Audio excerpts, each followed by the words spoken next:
அனைவருக்கும் மாலை வணக்கம். இன்றைய mind your mind with Stephen Raj நிகழ்ச்சிக்கு உங்களை வரவேற்பதில் மகிழ்ச்சி கொள்கிறேன். அனைவரையும் அன்புடன் வரவேற்கிறேன்.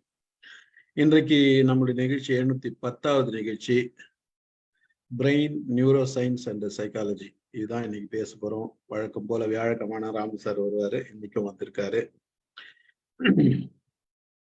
பிரெயின், நியூரோ சயின்ஸ், சைக்காலஜி, இதுதான் சப்ஜெக்ட் இன்னைக்கு. ஏற்கனவே நம்ம பேசியிருக்கோம், பல முறை பிரெயின் பத்தி பேசியிருக்கோம். நான் பேசியிருக்கேன், ராமு சார் பேசியிருக்காரு, சைக்காலஜி பேசியிருக்கோம், நியூரோ சயின்ஸ் பேசியிருக்கோம், இதெல்லாமே பேசியிருக்கோம். ஆக்சுவலா நார்மலா பிரெயின் பத்தி சொல்லணும்னா அதுதான் நம்ம யாருன்றதை டிசைட் பண்றது. அதுதான் நம்ம ஹார்ட் டிரான்ஸ்லேட் பண்ணிடலாம், கிட்னியை டிரான்ஸ்பிளான்ட் பண்ணலாம், எதை வேணா மாத்தி வச்சுக்கலாம். எதை மாத்தினாலும் நாம தான். இந்த பிரெயினை மட்டும்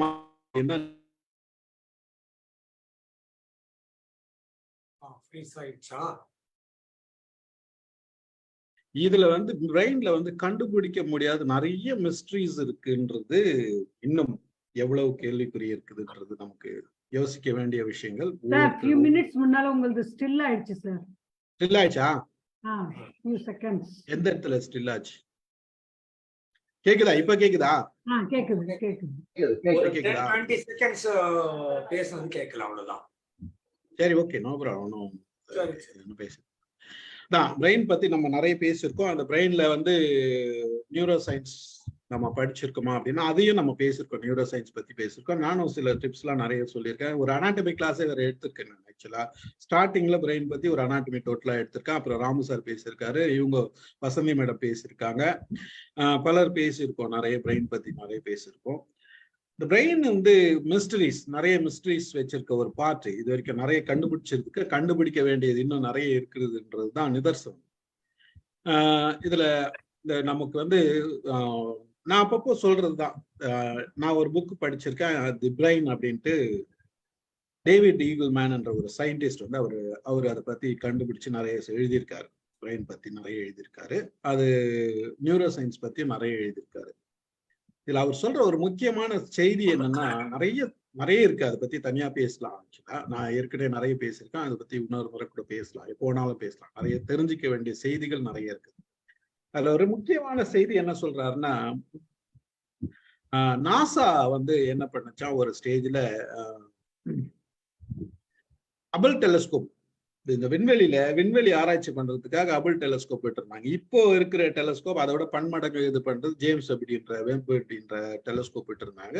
முன்னாடி அபல் டெலஸ்கோப். இந்த அபல் டெலஸ்கோப் ஒரு முறை ஃபோக்கஸ் பண்ணும்போது, பறந்த விண்வெளியை ஃபோக்கஸ் பண்ணும்போது, இந்த எம்டி ஸ்பேஸ்ல நிறைய ஸ்டார்ஸ் எல்லாம் நிறைய தெரிஞ்சிட்டு இருந்து, ஒரு சில இடம்லாம் பிளாக்கா இருந்தாங்க, அங்க கேப் இருந்தது. இந்த கேப்பை என்ன பண்ணிருக்காங்க, ஃபோக்கஸ் பண்ணி சும்மா 1 சென்டிமீட்டர், ஒரு ஸ்கொயர் சென்டிமீட்டர்ல ஃபோக்கஸ் பண்ணிட்டு, நிறைய ஃபோக்கஸ் பண்ணிட்டே உள்ள டெப்த் போகும்போது என்ன தெரிஞ்சுதான்னா, அந்த 1 சென்டிமீட்டர் கேப்லயே பார்த்தோம்னா உள்ள ஃபோக்கஸ் பண்ணி போக போக போக போக மில்லியன்ஸ் ஆஃப் கேலக்சிஸ் தெரிஞ்சுதான்.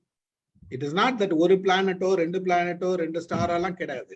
Millions of galaxies. அந்த இவ்வளோண்டு ஒரு ஸ்கொயர் ஃபீட்டர் இதுல ஸ்கொயர் சென்டிமீட்டர் பிளேஸ இதுல போக்கஸ் பண்ணி உள்ள போகும்போது, அப்ப எந்த அளவுக்கு அது விரிஞ்சு இருக்குது பிரெயின், அந்த அண்டம் எப்படி விரிஞ்சு இருக்குது அப்படின்றத சொல்றாரு. இதே same thing applicable in our brain. 1 centimetre, square centimetre நம்ம பிரெயின்ல இருந்து எடுத்து உள்ள பார்த்தோம்னா, எப்படி அதுல மில்லியன்ஸ் ஆஃப் கேலக்சிஸ் இருந்தோ, அதே மாதிரி மில்லியன்ஸ் ஆஃப் நியூரான்ஸ் உள்ள இருந்தான். பிரெயின்ல உள்ள நியூரான்ஸ் இருந்தான். இந்த மில்லியன்ஸ் ஆஃப் நியூரான்ஸோட கனெக்ஷன்ஸ், இது இவ்வளவு தொலைக்கு மிஸ்ட்ரி. 1 சென்டிமீட்டர் எடுத்துக்கிட்டாவே அவ்வளோ கனெக்ஷன்ஸ் இருக்குதுன்னா, அப்ப இந்த பிரெயின் எவ்வளவு கனெக்ஷன்ஸ் வச்சிருக்கு. நம்ம பிறக்கும் போது நடக்கிறோமா அப்படின்னா, மற்ற மிருகங்கள் மாதிரி நடக்கிறது கிடையாது. மற்ற மிருகங்கள்லாம் பிறந்த உடனே நடக்கும், ஓடும், குதிரை எல்லாமே செய்யும். பட் நம்மளால நடக்க முடியாது. மற்ற மிருகங்கள்லாம் நடக்குதுன்னா அது உடனே நடக்குதுன்னா ஹார்ட் கனெக்ஷன்ஸ் சொல்லுவாங்க. இந்த ஹார்ட் கனெக்ஷன் என்னன்னா, சப்கான்சியஸாவே உள்ள கனெக்ட் ஆகி இது பிறந்தவனே இது நடக்கிறதுக்கான இது இருக்கு. பட் நம்ம பேபியா பிறந்த பிறகு என்ன ஆகுது அப்படின்னா, வெளியில வந்த பிறகுதான் இதெல்லாம் கத்துக்கிறோம். இந்த கனெக்ஷன்ஸ் வந்து அதுக்கு முன்னாடி கொடுத்த கனெக்ஷன்ஸ் இது நம்ம இருக்கிற என்வாயரன்மெண்ட்டை பொறுத்தோ நம்ம நடந்துக்கிறத பொறுத்தோ தான் இந்த கனெக்ஷன்ஸ் உள்ள பிரெயின் வந்து கனெக்ஷன் ஆகுது. இப்படி ஏற்படுத்துற கனெக்ஷன்ஸ் வந்து ஒரு செகண்டுக்கு 200 பில்லியன் கனெக்ஷன்ஸ் நடக்குதான் உள்ளர நம்ம பிரெயின்ல ஒரு செகண்ட்ல. அந்த அளவுக்கு கனெக்ஷன்ஸ் அவ்வளவு ஸ்பீடா நடக்குது.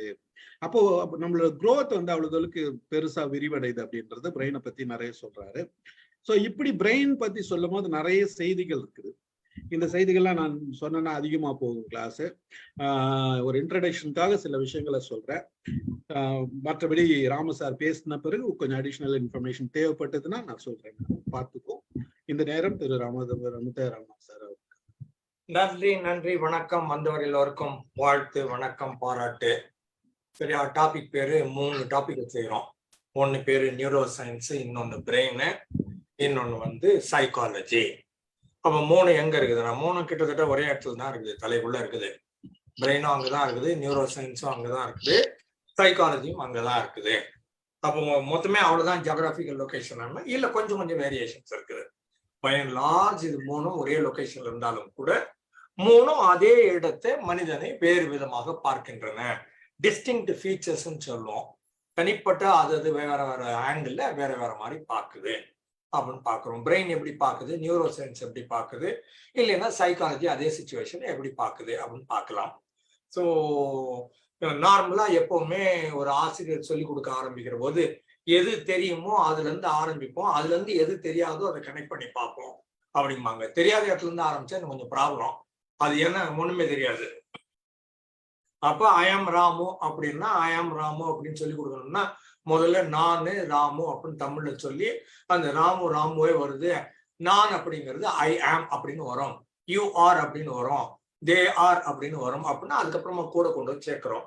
அந்த மாதிரி பார்க்குற போது நியூரோ சயின்ஸ் தான் latest subject. Neuro science neuro plasticity international conference ஒன்று 2000ஆவது ஆண்டுல தான் நடந்தது. 23 வருஷத்துக்கு முன்னால் தான் முதல்ல உலகளாவிய அளவுல நியூரோ பிளாஸ்டிசிட்டி அப்படின்னு ஒரு கான்ஃபரன்ஸ் பண்றாங்க.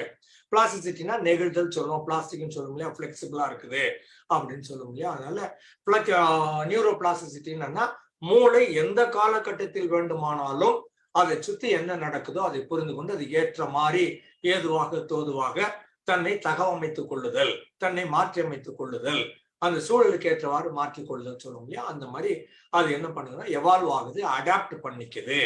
அப்ப அந்த அடாப்ட் பண்ண முடியாததால தான் டைனோசர் செத்து போச்சுன்னு சொல்றாங்க இல்லையா. பருவநிலைகள் மாறின, ஏதோ சில மாறிய சூழலுக்கு ஏற்றவாறு தன்னை தகவமைத்துக் கொள்ள முடியாததால் டைனோசர் இறந்துபட்டது. அப்போ நாம எப்படி தகவமைத்துக் கொள்ளலாம்னு கேட்டா, மூளை எப்போ வேணாலும் எந்த வயசுல வேணாலும் யாருக்கு வேண்டுமானாலும் நீங்கள் எங்கே இருந்தாலும் உங்க மூளை தகவமைத்துக் கொள்ளக்கூடிய ஆற்றல் வாய்ந்தது அப்படிங்கிறது நியூரோ பிளாஸ்டிசிட்டி. ஒரு 25 வருஷமா தான் இப்ப கொஞ்சம் எவ்ரிடே ஏதாவது புதுசா கனெக்ட் பண்ணிக்கிட்டே இருக்கிறாங்க. பியூட்டி ஆர் ஐரனி என்னன்னு கேட்டீங்கன்னா எல்லா சப்ஜெக்டையும் கொண்டாந்து இந்த நியூரோ சயின்ஸ்ல கனெக்ட் பண்ணிடுறாங்க. அது சைக்காலஜியா இருந்தாலும் சரி, பயாலஜியா இருந்தாலும் சரி, மெடிசனா இருந்தாலும் சரி, ஆர்டிபிஷியல் இன்டெலிஜென்ஸா இருந்தாலும் சரி, அது பிரெயின் சயின்ஸாவே இருந்தாலும் சரி, நியூரான் கனெக்ஷனாக இருந்தாலும் சரி, எலக்ட்ரிக்கல் கண்டக்டிவிட்டி இல்ல எனர்ஜி இல்ல பெர்செப்ஷன், எதை கேட்டீங்கன்னாலும் எல்லாத்தையும் கொண்டாந்து நியூரோ சயின்ஸோட கனெக்ட் பண்ணிடுது எப்படி அப்படின்னு இப்ப பார்த்துட்டு இருக்காங்க. அதனால நியூரோ சயின்ஸ் பை இட்செல்ஃப் வளருது. கூடவே பிரான்ச் ஆபீஸ் சொல்ற மாதிரி எல்லா சப்ஜெக்டையும் சேர்த்து கொண்டும் அது வளர்ந்து கொண்டிருக்கிறது. அது நம்ம பின்னால பார்க்கலாம். சரியா, முதல்ல நமக்கு தெரிஞ்ச ரொம்ப ஈஸியான சப்ஜெக்ட் என்னன்னா மூளை கூட நமக்கு ரொம்ப தெரியாது. ஏன்னா சம்டைம்ஸ் இல்ல, சம்டைம்ஸ் கம்மியாகுது, சம்டைம்ஸ் வேலை செய்ய மாட்டேங்குது. அதனால அதையும் கொஞ்சம் தள்ளி வச்சிருவோம். இந்த மைண்டுன்னு ஒண்ணு இருக்குது இல்லையா, இது நமக்கு தெளிவா தெரியுது. நமக்கு மைண்டுங்கிறது it's a monkey, it keeps on jumping, நம்ம கண்ட்ரோல்ல கிடையாது, அது இஷ்டமா என்ன வேணா விளையாடுது அப்படின்னு பார்த்து வச்சிருக்கோம்.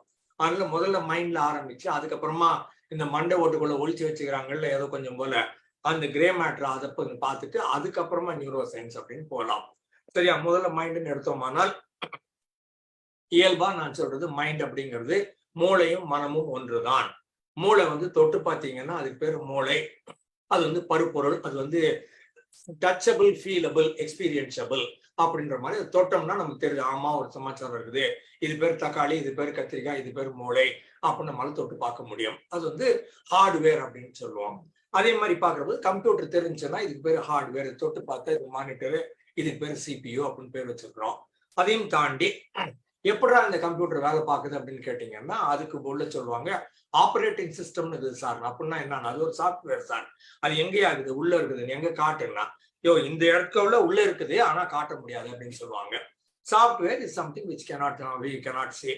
இன்னும் கொஞ்சம் பழைய ஆங்கிள் பார்த்தோம்னா டேப் ரெக்கார்டர் மாதிரி ஒண்ணு இருந்ததுன்னா அந்த டேப்ல ஒரு பாட்டு இருக்குது, அந்த பாட்டு இருக்குது, பாட்டை நம்ம தொட்டோம்னா தொட்டு பார்க்குற இடத்த டேப்புன்னு சொல்லுவோம்.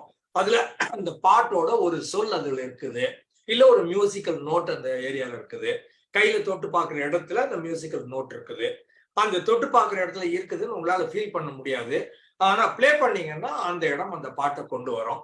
சமயங்கள்ல அந்த அதை பிடிச்சி கொஞ்சம் எதனா ஸ்மட்ச் பண்ணி விட்டுட்டீங்க, இல்ல அதுல ஒரு ஓட்டை போட்டீங்க, இல்ல மடக்கி விட்டீங்கன்னா அந்த பாட்டு வர்ற போது ஜம்ப் ஆகி சவுண்டு கிளியரா வராது. அப்ப அந்த இடத்துல அந்த சொல் இருந்திருக்குது, இல்ல அந்த இசை இருந்திருக்கிறது அப்படின்னு நமக்கு தெரிய வருது. அதனால மைண்டுங்கிறது சாஃப்ட்வேர். அப்புறம் மைண்ட் அது மட்டும் தானா? சாஃப்ட்வேர் என்ன பண்ணுது? சாஃப்ட்வேர் மெமரி அப்படின்னு உள்ள தூக்கி வச்சிருக்குது.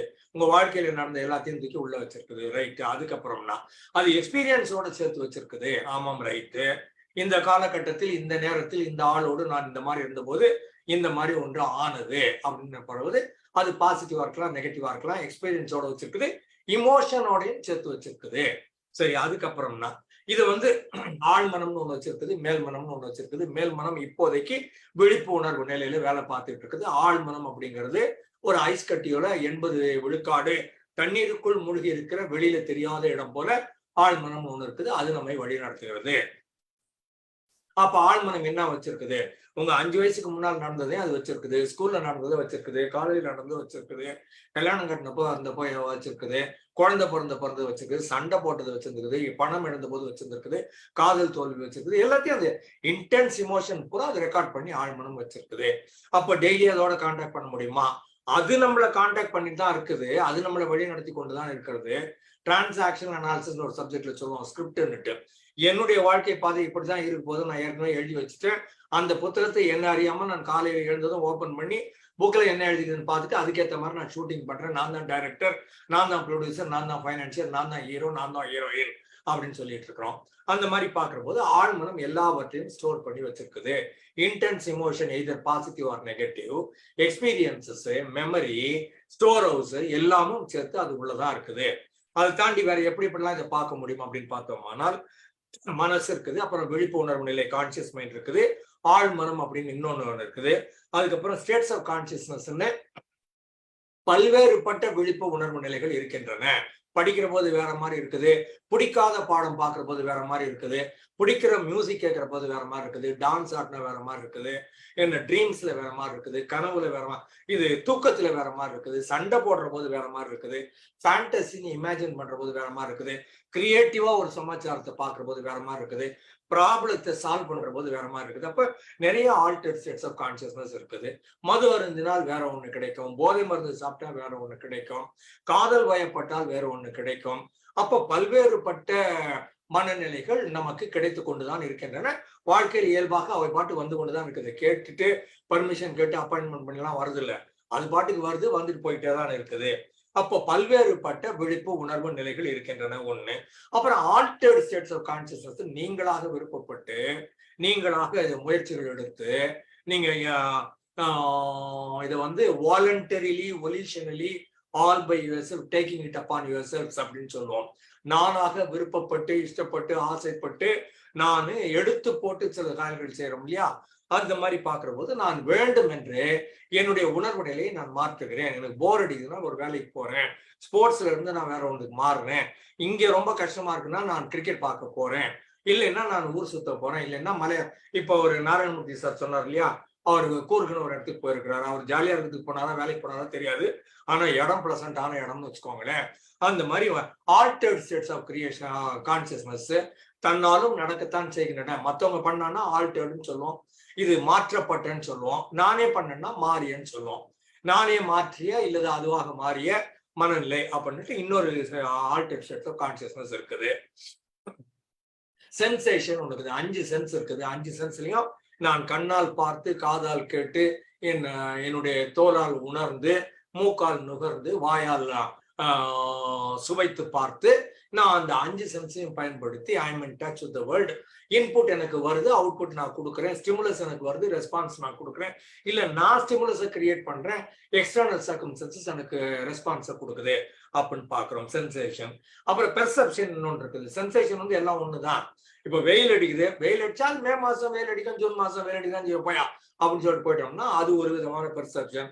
ஐயோ மனுஷன் இந்த மாதிரி இடத்துல இருப்பானா, இதெல்லாம் அடுக்குமா, அது நியாயமா, தர்மமா, கடவுளை நீ பார்த்து நிற்கிறிய, இப்படிலாம் பண்ணக்கூடாது, அக்னி நட்சத்திரம் முடிஞ்சிச்சு உனக்கு தெரியாதா, 29ஆம் தேதி நீ வேலையை ரிசைன் பண்ணிட்டு போயிருக்கணுமா இல்லையா, இன்னத்துக்கு உட்காந்து இங்க உயிரெடுக்கிற, இந்த மாதிரி கேட்டீங்கன்னா இது வேற ஒரு பெர்செப்ஷன். ஸோ சம்டைம்ஸ் ப்ராப்ளம்ஸ் வரும். ப்ராப்ளம் வந்துன்னா சர்தாவா சால்வ் பண்ணலாம்னு சொல்ற ஆள் இருக்கிறாங்க, சர்தாவா ஓடிடலாம்னு சொல்றவங்க இருக்கிறாங்க, சர்தாவா போர்த்தலாம் வான்னு சொல்றவங்க இருக்கிறாங்க இல்ல. அப்ப sensation may be the same for all the people, perception will individually differ. அப்போ பாஜகன்னு ஒரு கட்சி இருக்குது, காங்கிரஸ்னு ஒரு கட்சி இருக்குது, திமுகன்னு ஒரு கட்சி இருக்குது, அதிமுகன்னு ஒரு கட்சி இருக்குது. நான் எந்த கட்சி பேரை சொன்னாலும் ஒரு 4 பேருக்கு பிடிக்குது, ஒரு 4 பேருக்கு கோவம் வருது. அப்ப ஏன் 4 பேருக்கு பிடிக்குது, ஏன் 4 பேருக்கு கோவம் வருதுன்னு கேட்டீங்கன்னா, இயல்பா சொல்லப்பட்ட 4 கட்சி பேரை தான் சொன்னேன். ஆனா ஒரு கட்சி பேர் சொன்னா கோவம் வருது, இன்னொரு கட்சி பேரை சொன்னா மகிழ்ச்சி வருது அப்படின்னு சொன்னீங்கன்னா பர்செப்ஷன் மாறிக்கொண்டே இருக்கிறது. அதுக்கப்புறமா கண்டிஷனிங்னு சொல்லுவோம். நாம நம்மை பக்குவப்படுத்துறது இல்லைன்னா நடைமுறைப்படுத்துறது அப்படின்னுட்டு. டெய்லியே காலையில 5 மணிக்கு எழுந்துக்கிறதுன்னு முடிவு பண்ணிட்டீங்கன்னா, அந்த மாதிரி ஒரு மாசம், ஒரு 20 நாள், ஒரு மாசம் டெய்லி காலையில 5 மணிக்கு எழுந்துட்டீங்கன்னா, அதுக்கப்புறமா நீங்க தூங்கணும்னு நினைச்சா கூட அது உடம்பு கண்டிஷன் ஆயிடுச்சு, அதனால 21ஆவது நாளோ இல்ல 31ஆவது நாளோ அது ஆட்டோமேட்டிக்கா 5 மணிக்கு எழுப்பி விட்டுரும். அப்புறம் நான் தான் டேசி நடத்தின எக்ஸ்ட்ரா தூங்கலாம்னுட்டு திரும்பவும் நீங்க தூங்க போலாம். ஆனா 5 மணிக்கு எழுந்திருப்பதை உங்களால் தவிர்க்க இயலாது. அதுக்கு வந்து கண்டிஷனிங்னு பேரு. அதுக்கப்புறம் மெமரின்னுட்டு எல்லா வாழ்க்கையில் நடந்தவற்றெல்லாம் ஸ்டோர் பண்ணி வச்சாதான் இன்னொரு தடவை இந்த மாதிரி ஆள்கிட்ட மாட்டாம இருக்கணும், இல்ல இந்த மாதிரி சிச்சுவேஷன்ல மாட்டாம இருக்கணும் நம்ம முடிவு பண்ணலாம். இன்னொரு தடவை இந்த மாதிரி சிச்சுவேஷனை கிரியேட் பண்ணா நம்ம வின் பண்ணிடலாம், நமக்கு வேணுங்கிறதெல்லாம் கிடைக்கும், இந்த ஆளோட பேசினா இந்த இடத்துல இருந்தான்னா இந்த மாதிரி பண்ணோம்னா வந்துடும் அப்படின்னு சொன்னா அதுக்கு உங்களுக்கு மெமரி வேணும். ஏற்கனவே வெற்றி பெற்றதும் உங்களுக்கு தெரியணும், ஏற்கனவே தோல்வி அடைந்ததும் உங்களுக்கு தெரியணும், அதெல்லாம் இதுல கிடைக்கும். அப்புறம் காக்னிஷன் இருக்குது. காக்னிஷன் ரீசனிங்னு சொல்லுவோம். ஒரு சிச்சுவேஷன்ல நீங்க எங்க இருக்கிறீங்க, என்ன நடக்குது, என்ன நடக்கக்கூடாது, என்ன பண்ணணும், என்ன பண்ணக்கூடாது, என்ன பண்ணா ப்ராப்ளத்தை சால்வ் பண்ணலாம், என்ன பண்ணா என்னுடைய இலக்குகளை சென்றடையலாம், அதுக்கு யாரோட ஹெல்ப் வேணும், யாரு குறுக்கில் வந்து கெடுப்பாங்க, என்னுடைய மனத்தடைகள் என்ன, மனத்தடைகளை நான் எப்படி ஓவர் பண்ணி நான் என் வேலையை செஞ்சு முடிக்கிறது அப்படின்னு பாத்தீங்கன்னா அந்த இடத்துல தான் காக்னிஷனும் ரீசனிங்கும் வரும். Your ability to understand a given situation and act appropriately in such a way that you are able to solve a problem or you are able to achieve a particular target or a goal அப்படிங்கிறது காக்னிஷன்ல வரும். இன்டெலிஜென்ஸுக்கும் கிட்டத்தட்ட இதே difference தான் வரும்னு வச்சுக்கோங்களேன். அப்புறம் திங்கிங்னு ஒண்ணு இருக்குது. லெஃப்ட் பிரெயின்ல பெரும்பாலும் சொல்லுவோம். தாட் ப்ராசஸ் அப்படின்னு எல்லா நேரமும் ஏதாவது ஒரு தாட் ஓடிட்டு இருக்கும். ஜென் மாஸ்டரை பத்தி ஒரு ஜோக் சொல்லுவாங்க. I want to stop all my thinking, Zen master, can you help அப்படின்பாரு இவரு. நம்ம ஆளு ஜென் மாஸ்டர் தான் ரொம்ப பெரிய அறிவாளி இல்ல. இந்த நான் சாதா டப்பா சாமியார் நம்ம ஊர்ல கார்பரேட் சாமியார்லாம் இருக்கிறாங்கல்ல, அந்த மாதிரி சாமியார்லாம் இல்லாமல் இது நிஜம் நல்ல சாமியார்கள்லாம் வந்து ஜென் மாஸ்டர்ஸ் சொல்லுவோம். இந்த ஜென் மாஸ்டர் சொல்லுவாரு, I can always help you in 5 minutes time, I can make you stop your thinking அப்படின்பாரு. சார் நானும் எத்தனை வருஷமா கஷ்டப்பட்டு இருக்கிறேன், நான் வேண்டாத தெய்வம் இல்ல, போகாத கோயில் இல்ல, ஏறாத மலை இல்ல, நடக்காத பாதையில எல்லாம் பண்ணி பார்த்துட்டேன், என் திங்கிங்க நிறுத்த முடியல சார் அப்படின்பாரு இவரு. அதெல்லாம் ஒண்ணு இல்ல, ரொம்ப சிம்பிள், 5 நிமிஷத்துல I can make you stop your thinking அப்படின்பாரு. எப்படி சார் இவரு கேட்பாரு. எப்படி சார் இது கிடக்கட்டும், I make you stop your thinking, நான் திங்கிங்க ஸ்டாப் பண்ணிட்டேன், அதுக்கப்புறம் உனக்கு how will you know that you stopped your thinking அப்படின்னு ஒரு கேள்வி கேட்பாரு. Without bringing in a thinking, how will you know that you stopped your thinking அப்படின்னு கேள்வி பார்க்கலாம். அப்பதான் இது ரெட்டரிக்கல் கொஸ்டின், ஒரு பாரடாக்சிக்கல் கொஸ்டின், ஒரு டிலமா பொசிஷன் அப்படின்னு தெரிய வரும். அப்போ நான் ஒரு திங்கிங்கை கொண்டு வந்தாதான் நான் திங்கிங்கை நிறுத்திட்டேன்னு கண்டுபிடிக்க முடியும். திங்கிங்கை நிறுத்திட்டேன்னு கண்டுபிடிக்கிறப்ப இன்னொரு திங்கிங் வந்துச்சுன்னா அப்புறமா அது வேஸ்ட். அப்போ திங்கிங்கை நிறுத்திட்டேன் அப்படின்னு எனக்கு தெரியாம இருந்தாலும் அதுவும் எனக்கு பயன்படாது. அப்ப இப்படியும் உதவாது அப்படியும் உதவாது, நான் உததான் வாங்க போறேன் அப்படின்னு புரிய வரும். அதுக்கப்புறம் மோஸ்ட்லி ஃபீலிங் வந்து ரைட் சைடுன்னு சொல்லுவோம், இமோஷன்ஸ் அண்ட் ஃபீலிங்ஸ். அதுல சட்டு டிஃபரன்ஸ் ஒன்று இருக்குது 2 வார்த்தைக்கும். ஃபீலிங்னா எல்லா உயிரினங்களுக்கும் ஃபீலிங் இருக்குது. ஒரு பாக்டீரியாவை ஒரு குச்சி வச்சு குத்துனீங்கன்னா கூட அது நகர்ந்து ஓடிடும், ஏன்னா அதுக்கு ஒரு ஃபீலிங் இருக்குது, வலிக்குதுன்னு தெரியும். அப்போ ஒரு கோழி குஞ்சு இருக்குது, நம்ம பக்கத்துல போனோம்னா அடிப்பாங்க போல இருந்து கோழி குஞ்சு ஓடிடும். அது கொசுவாக இருந்தாலும் நீங்க அடிக்க வந்தீங்கன்னா நகர்ந்து போயிடும். அப்போ அதுக்கெல்லாம் ஃபீலிங் இருக்குது, வலிக்கும் தெரியும், செத்துப்படும் தெரியும், இந்த ஆள் அடிப்பான், இது டேஞ்சரே, ஓடிடலாம். அது பல்லியாக இருக்கலாம், அது பறவையாக இருக்கலாம், எதுவுமே ஓடிடும். இது கொஞ்சம் வெளியில போனோம்னா யூஎஸ் மாதிரி இடங்களுக்கு எல்லாம் போனீங்கன்னா பறவைகளே அணில் இது எதையுமே யாருமே டிஸ்டர்பே பண்ண மாட்டாங்க எல்லா இடத்துலயும். அதுங்களுக்கு ரொம்ப தெரியும், ஒரு மனுஷன் கூட நம்மள ஒண்ணும் பண்ண மாட்டான்னு எல்லா பறவைக்கும் தெரியும். நீங்க நடந்து போனீங்கன்னா யூஎஸ்ல அந்த பறவை எல்லாம் அங்கேயே உட்காந்துருக்கும். நம்ம பக்கத்துல ஒரு அடி பக்கத்துல எப்படினாலும் போவோம், இவன் டிஸ்டர்ப் பண்ண மாட்டாங்கிறது அதுக்கு காலங்காலமா தெரிஞ்சு வச்சிருக்குது, ஜெனட்டிக்ல அது பாஸ் ஆன் பண்ணி வச்சுக்கிறாங்க. அந்த பறவை அங்கேயே உட்காந்துருக்கும். அணில் சமயங்கள்ல பார்பக்கம் நடந்து போனீங்கன்னா பக்கத்துல வந்துட்டு நம்மள இப்படி நின்றுகிட்டு கேட்கும், தண்ணி கூட இல்ல சாப்பிடுறது எதனா கூடன்னு கேட்கும். பட் பை அண்ட் லார்ஜ் சொல்றது, ஒரு உயிரினம் ஃபீலிங்னு ஒண்ணு வச்சிருக்குது, அந்த ஃபீலிங்கை பயன்படுத்தி அது உயிர் வாழ பார்க்குது, பல நேரங்களில் அச்சப்பட்டு ஓடி விடுகிறது. ரைட், எல்லாம் புரிஞ்சு. ஆனாலும் கூட சில இடங்கள்ல பாக்குற போது அந்த ஃபீலிங் இருக்குது இல்லையா, அந்த பறவைக்கோ மிருகத்துக்கோ, அதை தாண்டி நாம் என்ன பண்றோம், திங்கிங்கையும் உள்ள கொண்டாந்து சேர்த்துடுறோம். ஃபீலிங்கோட திங்கிங்கை கொண்டாந்துட்டு ஃபீலிங் வர்றப்பவே கூடவே ஒரு ஃபிராக்ஷன் ஆஃப் அ செகண்ட்ல தாட் ப்ராசஸையும் கொண்டாந்தீங்கன்னா அப்ப அது எமோஷனாக மாறுகிறது. பியோர் ஃபீலிங் வந்து எனக்கு பயமாக இருக்கிறது, எனக்கு ஆசையாக இருக்கிறது, எனக்கு கோபமாக இருக்கிறது, எனக்கு வெறுப்பாக இருக்கிறது அப்படின்னு சொல்றீங்க இல்லையா, அதெல்லாம் வந்து ஆதாரமான கோர் இமோஷன்ஸ் சொல்லுவோம். அந்த கோர் இமோஷன்ஸ் டைனோசருக்கும் இருந்தது, இப்ப இருக்கிற எல்லா உயிரினங்களுக்கும் இருக்குது, நமக்கும் இருக்குது. உயிர் வாழ்கிற எல்லா உயிரினங்களுக்கும் ஃபீலிங்ஸ் இருக்குது. மனிதனுக்கு மட்டும் கூடவே இந்த தாட் ப்ராசஸ் லெஃப்ட் பிரெயின் கூட வந்து சேர்றதுனால ரைட் பிரெயின்ல ஃபீலிங் இருக்குது, லெஃப்ட் பிரெயின்ல தாட் இருக்குது, ரெண்டையும் மிக்ஸ் அடிச்சீங்கன்னா கொஞ்சம் ஹையர் லெவல் ஆஃப் திங்கிங் சொல்லுவோம். அந்த ஹையர் லெவல் ஆஃப் ஃபீலிங் வர்ற போது that becomes feeling mixed with thought becomes an emotion சொல்லுவோம். No other animal has got an emotion, no other living being has got an emotion, only human beings have got emotions. அதனால இது emotional intelligence சொல்லமே தவிர feeling intelligence நம்ம சொல்லல. But இது சிங்கமா இருந்தாலும் புலியா இருந்தாலும் ஃபீலிங் இருக்குதான் செய்யுது. அதுக்கும் காதல் இருக்குது, அதுக்கும் ஆசை இருக்குது, அதுக்கும் போட்டி பொறாம இருக்குது, அதுக்கும் வெறுப்பு இருக்குது, அதுக்கும் பொறாம இருக்குது, அதுவும் சண்டை போட்டுதான் செய்யுது. எல்லா ஃபீலிங்கும் எல்லாத்துக்கும் இருக்குது. ஆனா இமோஷன் அப்படின்னு வர்ற போது அது மனிதர்களுக்கு மட்டும் இருக்கிறது. அப்புறம் டெசிஷன் மேக்கிங் கெப்பாசிட்டின்னு ஒண்ணு இருக்குது. அப்போ பல நேரங்களில் அப்ப மத்ததுக்கு இல்லையா, மற்ற உயிரினங்களுக்கும் இருக்குது, பட் நிறைய ரொம்ப கிடையாது, நமக்கு கொஞ்சம் அதிகமாக இருக்கிறது. அப்போ ஒரு நாய்க்கு எப்படி டெசிஷன் மேக்கிங் வருது, சும்மா ஒரு எக்ஸாம்பிள் சொல்றேன். ஒரு நாய் இருக்குது, அது முன்னால ஒரு பிஸ்கட் வச்சீங்கன்னா அது பிஸ்கட் எடுத்து சாப்பிட ஆரம்பிச்சிடும். அது பிஸ்கட் சாப்பிடாம அதால இருக்க முடியாது. சரி, பிஸ்கட் சாப்பிட்டுனே இருக்கிற போது பக்கத்துல பால் கொண்டு வந்து வச்சீங்கன்னா பிஸ்கட்டை விட்டுட்டு பால் வந்துடும், பாலை குடிச்சுனே இருக்கும். சரி, நான் பால் குடிச்சுனே இருக்குதே, ஒரு மட்டன் பீஸ் பக்கத்துல போட்டீங்கன்னா பாலை விட்டுட்டு மட்டன் பீஸ் வந்துடும். அதுக்கு டெசிஷன் மேக்கிங் தெரியாது. அதுக்கு வந்து அது இதை விட பெட்டர், இது இதை விட பெட்டர் அப்படின்னு அடுத்து போயிடும். இப்ப நம்ம என்ன பண்ணலாம்னா, நமக்கு பிஸ்கட் வச்சா பிஸ்கட், பால் வச்சா பால் எனக்கு வானாங்க அப்படின்னு சொல்ல முடியும். பால் இருக்கிற போது மட்டன் பீஸ் வச்சானா நாங்க மட்டன் சாப்பிடுறது இல்லப்பா அப்படின்னு நம்ம அதை சொல்ல முடியும். So higher level of decision making நம்ம கிட்ட இருக்குது. பட் நாய்க்கு அந்த லெவலுக்கு அந்த டிஸ்கிரிஷனரி பவரோ அந்த டிஸ்டிங்ஷன் ஃபீச்சர்ஸோ இதுக்கு பதிலாக நான் அதை எடுத்துக்கிறேன், அதுக்கு பதிலாக நான் இதை எடுத்துக்கிறேன் சாய்ஸே கிடையாது. பிஸ்கட் வச்சா biscuit is a compulsion, biscuit பதிலாக பால் வச்சா பிஸ்கட்டை தூக்கி போடு, பால் இஸ் அ கம்பல்ஷன். பாலுக்கு பதிலாக மட்டன் பீஸ் வச்சீங்கன்னா mutton piece is a compulsion, பாலை தூக்கி போடு. It doesn't have a choice. It is under compulsion to act in a particular way. But you and I can choose to act differently. அப்போ சும்மா ஒரு training ப்ரோக்ராம்ல ஒரு trainer கேட்பாரு, உன்னை இந்த மாதிரி ஒரு காரியம் பண்ண சொன்னா நீ செய்வியா, ஏதோ ஒரு தப்பான காரியம் பண்ண சொல்லுவாரு, பண்ண சொன்னா நீ பண்ணியா, பண்ண மாட்டேன்னு. அப்ப 100 ரூபா கொடுத்தா பண்ணுவியான், அப்புறம் 2 பேர் எஸ்வானுங்க. 1000 ரூபா கொடுத்தா பண்ணுவியான், அப்புறம் இன்னும் 4 பேர் எஸ்வானுவாங்க. 10,000 ரூபா கொடுத்தா பண்ணுவியான், இன்னும் 10 பேர் எஸ்வானு. 1 லட்சம் கொடுத்தா பண்ணுவியான், அப்ப இன்னும் 10 பேர் எக்ஸசைஸ் பண்ணுவாங்க. ஒரே ஒரு பர்டிகுலர் ஆளு நீ என்ன காசு கொடுத்தாலும் ரியாக்ட் பண்ண மாட்டேன்னு சொல்லுவான். ஏன்டா நான் தான் இவ்வளவு காசு கொடுக்குறேன்னு சொல்றேன், I have already taken a decision, I will never react to money at any point of time in my life. எவ்வளவு காசு கொடுத்தாலும் பணத்துக்காக நான் என்னுடைய கொள்கைகளை மாற்றிக் கொள்வதே இல்லை அப்படின்னு ஒரு ஆள் சொல்லுவான். அப்ப அந்த இடத்துல ஹையர் லெவல் ஆஃப் திங்கிங் வருது. அப்ப அந்த இடமெல்லாம் சைக்காலஜி பிளேஸ் ஒரு ரோல் சொல்ல வரேன். அதுக்கப்புறமா தாட்லயே வேரியேஷன்ஸ் பாத்தீங்கன்னா left brain oriented mostly. Cognition, language, memory, problem solving, data collection, data processing, positive thinking or critical thinking or evaluative thinking, இது எல்லாமே தாட்டோட சேர்ந்து வர்றது. இந்த பக்கம் ஃபீலிங்கோட வந்தீங்கன்னா பீயிங் கிளாடு, அதுக்கப்புறம் ஜாய், பிளசன்ட், ஹாப்பினஸ் எல்லாம் ஒரு group. Being scared, fearful and afraid அப்படின்னு இன்னொரு group. Being angry, mad, rage அப்படின்றது இன்னொன்னு. சேடு, டிப்ரெஸ், சாரோஃபுல்னு இன்னொன்னு. லவ்விங், கேரிங், லஸ்ட் அப்படின்னு இன்னொன்னு. காம்னு ஒண்ணு. கரேஜியஸ் அண்ட் கான்பிடன்ஸ்னு ஒண்ணு. சர்ப்ரைஸ் அண்ட் எக்ஸைட்டட் அண்ட் எந்தூசியாஸ்டிக்னு இன்னொன்னு. ஷேம், ஹியூமிலியேட்டட், எம்பாரஸ்ட் இன்னொன்னு. டிஸ்கஸ்ட், அருவருப்புன்னு இன்னொன்னு. ப்ரைடுன்னு ஒண்ணு. ஜெலசின்னு ஒண்ணு. என்வின்னு ஒண்ணு. இந்த மாதிரி ஃபீலிங்ஸ் நிறைய கிளாசிபிகேஷன்ஸோட இருக்குது.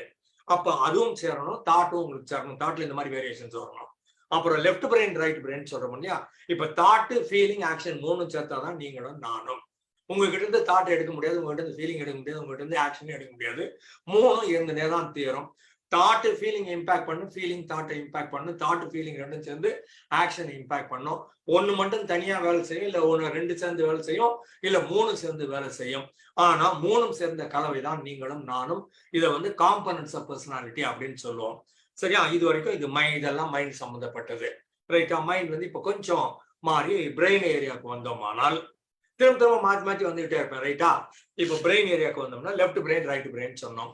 பெரும்பாலும் இதை வந்து எக்ஸாக்டா சயின்டிபிக்கா ப்ரூவ் பண்ணுவீங்களான்னு கேட்டா கிடையாது, அந்த மாதிரிலாம் பண்ண முடியாது. ஆனா ஜென்ரலி ஓவராலா ஒரு பெர்செப்ஷன் ஒண்ணு இருக்குது. அதுல என்ன சொல்றோம்னா, லெஃப்ட் பிரெயின்ல தாட் இருக்குது, கான்சியஸ்னஸ் இருக்குது, விழிப்புணர்வு நிலை இருக்குது, அவேர்னஸ் இருக்கு, ரூல்ஸ் அண்ட் ரெகுலேஷன்ஸ் இருக்கு, லா, அப்புறம் regulations, structure, sequence, order, speaking, walking, being in comfort, travelling the known path, pleasure seeking, known area, இந்த known food, known friends, known traffic, known vehicle, known driving, known area of operation, known subject, known department in the office, known market place அப்படிங்கிறது எல்லாமே left ஏரியாக்குள்ள வந்துடும். இப்போ இந்த பக்கம் வந்தீங்கன்னா right பிரெயினுக்கு பார்த்தீங்கன்னா அதோட ஃபங்க்ஷனாலிட்டியில ஃபீலிங்ஸ் வரும், சப்கான்சியஸ் ஆழ்மனம் வரும், சப் லிமினல்னு உங்களுடைய த்ரெஷோல்டு லெவல் ஒன்று இருக்குது. ஒரு சர்டன் லெவலாக சவுண்ட் வந்ததுன்னா தான் உங்களுக்கு கேட்கும், அதை விட கம்மியாக இருந்தால் உங்களுக்கு கேட்காது. சர்டன் லெவலாக ஸ்கின் சென்சேஷன் இருந்தால் தான் உங்களால் உணர முடியும், அதுக்கு கீழே இருந்தால் உணர முடியாது. அதே மாதிரி சர்டன் சவுண்டை தாண்டி போச்சுன்னா நம்மளால கேட்க முடியாது. எங்கேயோ ஒரு இடத்துல 10,000 டெசிபிள் ஏதோ ஒரு கணக்கு ஒன்று இருக்குது, சரியா நம்பர் தெரியாது. ஒரு 10 டெசிபிளுக்கு மேல வந்ததுன்னா தான் அது லிசனபிள் லெவல்ல உங்க காதுக்கு கேட்கும். 10 டெசிபிள் கம்மியா இருந்ததுன்னா உங்களுக்கு கேட்காது அப்படின்னு மாதிரி ஒரு கணக்கு இருக்குது. 10,000 டெசிபிளை தாண்டிச்சுன்னா மனுஷனால கேட்க முடியாது. அப்ப 10,000 தாண்டி எதுவுமே யாருமே கேட்க மாட்டாங்களா? இல்ல, ஒவ்வால்னு ஒண்ணு இருக்குது, பேட், பிஏடி பேட்னு சொல்லுவாங்க. பேட்டுக்கு வந்து 30,000 டெசிபிள் வரைக்கும் தெரியும், அது கேட்க முடியும். ஏன் அது மட்டும் கேட்க முடியும்? அது கண்ணு தெரியாது. அப்ப கண்ணு தெரியாதுங்கிற போது காது கேட்கிற ஃபேக்கல்ட்டி எக்ஸ்ட்ராடினரியா இருந்தாதான் அதால மூவ் பண்ண முடியும். எந்த ஓவாலுக்கும் கண்ணு தெரியாது, ஆனா எல்லாமும் காது மூலமாக ஒலியை அனுப்பி திருப்பி வர்ற ஒலியில இருந்து எடுத்துக்கிட்டு அதோட மூவ்மெண்ட் எல்லாம் இருக்குது அப்படின்னு சொல்லுவோம். அதுக்கப்புறம் இதெல்லாம் சப்லிமினல்னு பேரு. உங்க சென்சேஷன்ல ஒரு சர்டன் லெவலுக்கு அப்புறமா வரும், சர்டன் லெவலுக்கு அப்புறம் காணாம போயிடும்.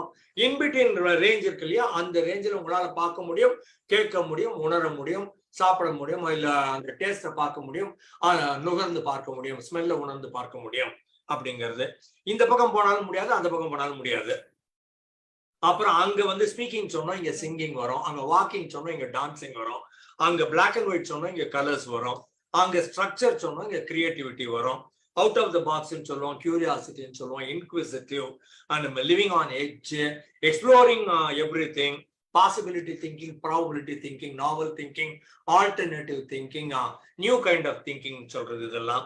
அட்வென்ச்சர், த்ரில் சீக்கிங், அப்புறம் any place, seeking a new experience, seeking a new place, seeking new friends and seeking new kind of jobs. என்ன விட்டு இதைதான் மாத்தி பார்ப்போமே, வேற என்னதான் ஆகுது அப்படின்ட்டு அந்த இன்க்விசிட்டிவ் சொல்லுவோம். அந்த மாதிரி ஆர்வம், தனியாத தாகம் தேடுறதெல்லாம் வந்து பெரும்பாலும் ரைட் பிரெயின்ல வரும். சரியா? அதுக்கப்புறம் லெஃப்ட் பிரெயின், ரைட் பிரெயின் வந்து major classification.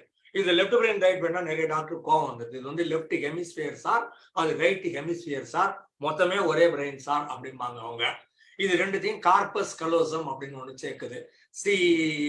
CORPUS corpus, callosum CALOSSUM, corpus கலோசம்னு ஒரு ரப்பர் கலர் ஷீட் ஒன்று இருக்குது, ரப்பர் மாதிரி பிளெக்சிபிளா ஒரு ஷீட். லெஃப்ட் பிரெயினே ரைட் பிரெயினே இது ஒன்னா சேர்க்குது. இது அவங்க டெக்னிக்கல் டேர்ம்ஸ்ல, சயின்டிபிக் டேர்ம்ல ஹெமிஸ்பியர் அப்படின்னு சொல்லுவாங்க. இது வந்து நாம தமிழ்ல இடப்பக்க மூளை, வலப்பக்க மூளைன்னு சொல்றோம், லெஃப்ட் பிரெயின், ரைட் பிரெயின் சொல்றோம். இது technically wrong, but common man லாங்குவேஜ்ல புரிஞ்சுக்கணும்னா இதைத்தான் சொல்லணுமே தவிர ஹெமிஸ்பியர் சொன்னா யாருக்கும் விளங்காது, புரியாது, ஈஸியா போய் சேராது மெசேஜ். அதனால நான் லெஃப்ட் பிரெயின் ரைட் பிரெயினை யூஸ் பண்ணிட்டு இருக்கிறேன். அதுக்கப்புறம் வேற என்ன கிளாசிபிகேஷன் கேட்டீங்கன்னா இன்னொரு 4 விதமான கிளாசிபிகேஷன் இருக்கு.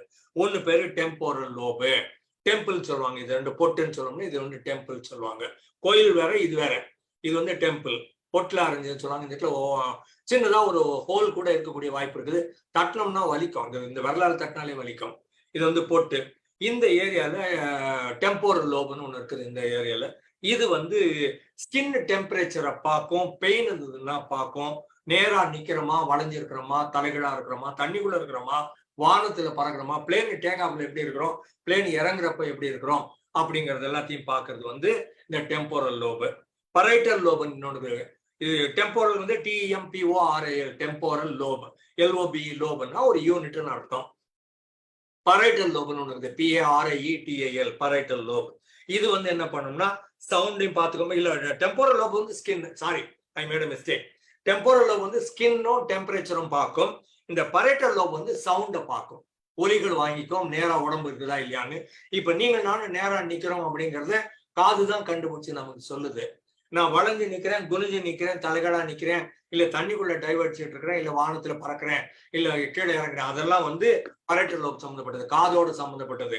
நீங்க நேரா இருக்கிறீங்களா இல்லையாங்கிறது இதுதான் சொல்லணும். சமயங்களை தலை சுத்துதுன்னு சொன்னீங்கன்னா காதுல ப்ராப்ளம்னு அர்த்தம். அதுக்கு சரியா இருக்கிறோம்னு தெரியல, ஏதோ கன்ஃபியூஸ் ஆயிடுச்சு, சுத்துதுன்னு நீங்க சொல்றீங்க இல்லையா, அது காரணம் காது. இது வந்து பரைட்டல் லோபு. ஆக்சிபிட்டல் லோபுன்னு இன்னொன்னு இருக்குது, OCCIPETAL. ஆக்சிபிட்டல் லோபுன்னா கண்ணோட சம்பந்தப்பட்டது, விஷுவல் கார்டெக்ஸ். இது வாங்கி இதுல மஞ்சள் தானம்னு ஒண்ணு இருக்குது, லென்ஸ் வாங்கி அதை திருப்பி போட்டு உள்ள போச்சுன்னா உள்ள கோன்னு ஒண்ணு இருக்குது, டாட்னு ஒண்ணு இருக்குது. அந்த கோன் வந்து கலரை கொடுக்கும், டாட் வந்து பிளாக் அண்ட் ஒயிட்டை கொடுக்கும். அது ரெண்டுத்தையும் வாங்கி தலைகீழா போட்டு திருப்பி இன்னொரு வாட்டி புரட்டி போட்டு அது உள்ள கொண்டு போய் விஷுவல் கார்டெக்ஸ்ல கொடுக்குற போது நான் உங்களை பாக்குறேன், உங்களை நான் நேரில் தான் பாக்குறேன், ஆனா நான் என்ன நிஜமா பண்றேன்னா உங்களை முதல்ல கவுத்து போட்டுட்டு திருப்பி இன்னொரு வாட்டி கவுத்து போட்டு நான் அதுக்கப்புறம் பார்க்க ஆரம்பிக்கிறேன் அப்படின்னு சொல்லுவோம். எல்லோ பாயிண்ட்னு சொல்லுவோம். அந்த எல்லோ பாயிண்ட்ல கரெக்டா உள்ள போய் உழலைன்னா கொஞ்சம் முன்னால விழுந்து கொஞ்சம் பின்னால விழுந்தா தூர பார்வை, கிட்ட பார்வைன்னு சொல்லுவாங்க. அதை கண்ணை பிடிச்சி திருப்பி அதே பண்ண முடியாது. சின்னதா இருக்குது கொஞ்சம் இழுத்து பார்ப்பான், பெருசா இருக்குது கொஞ்சம் சொருக்கி பார்ப்பான்லாம் பண்ண முடியாது.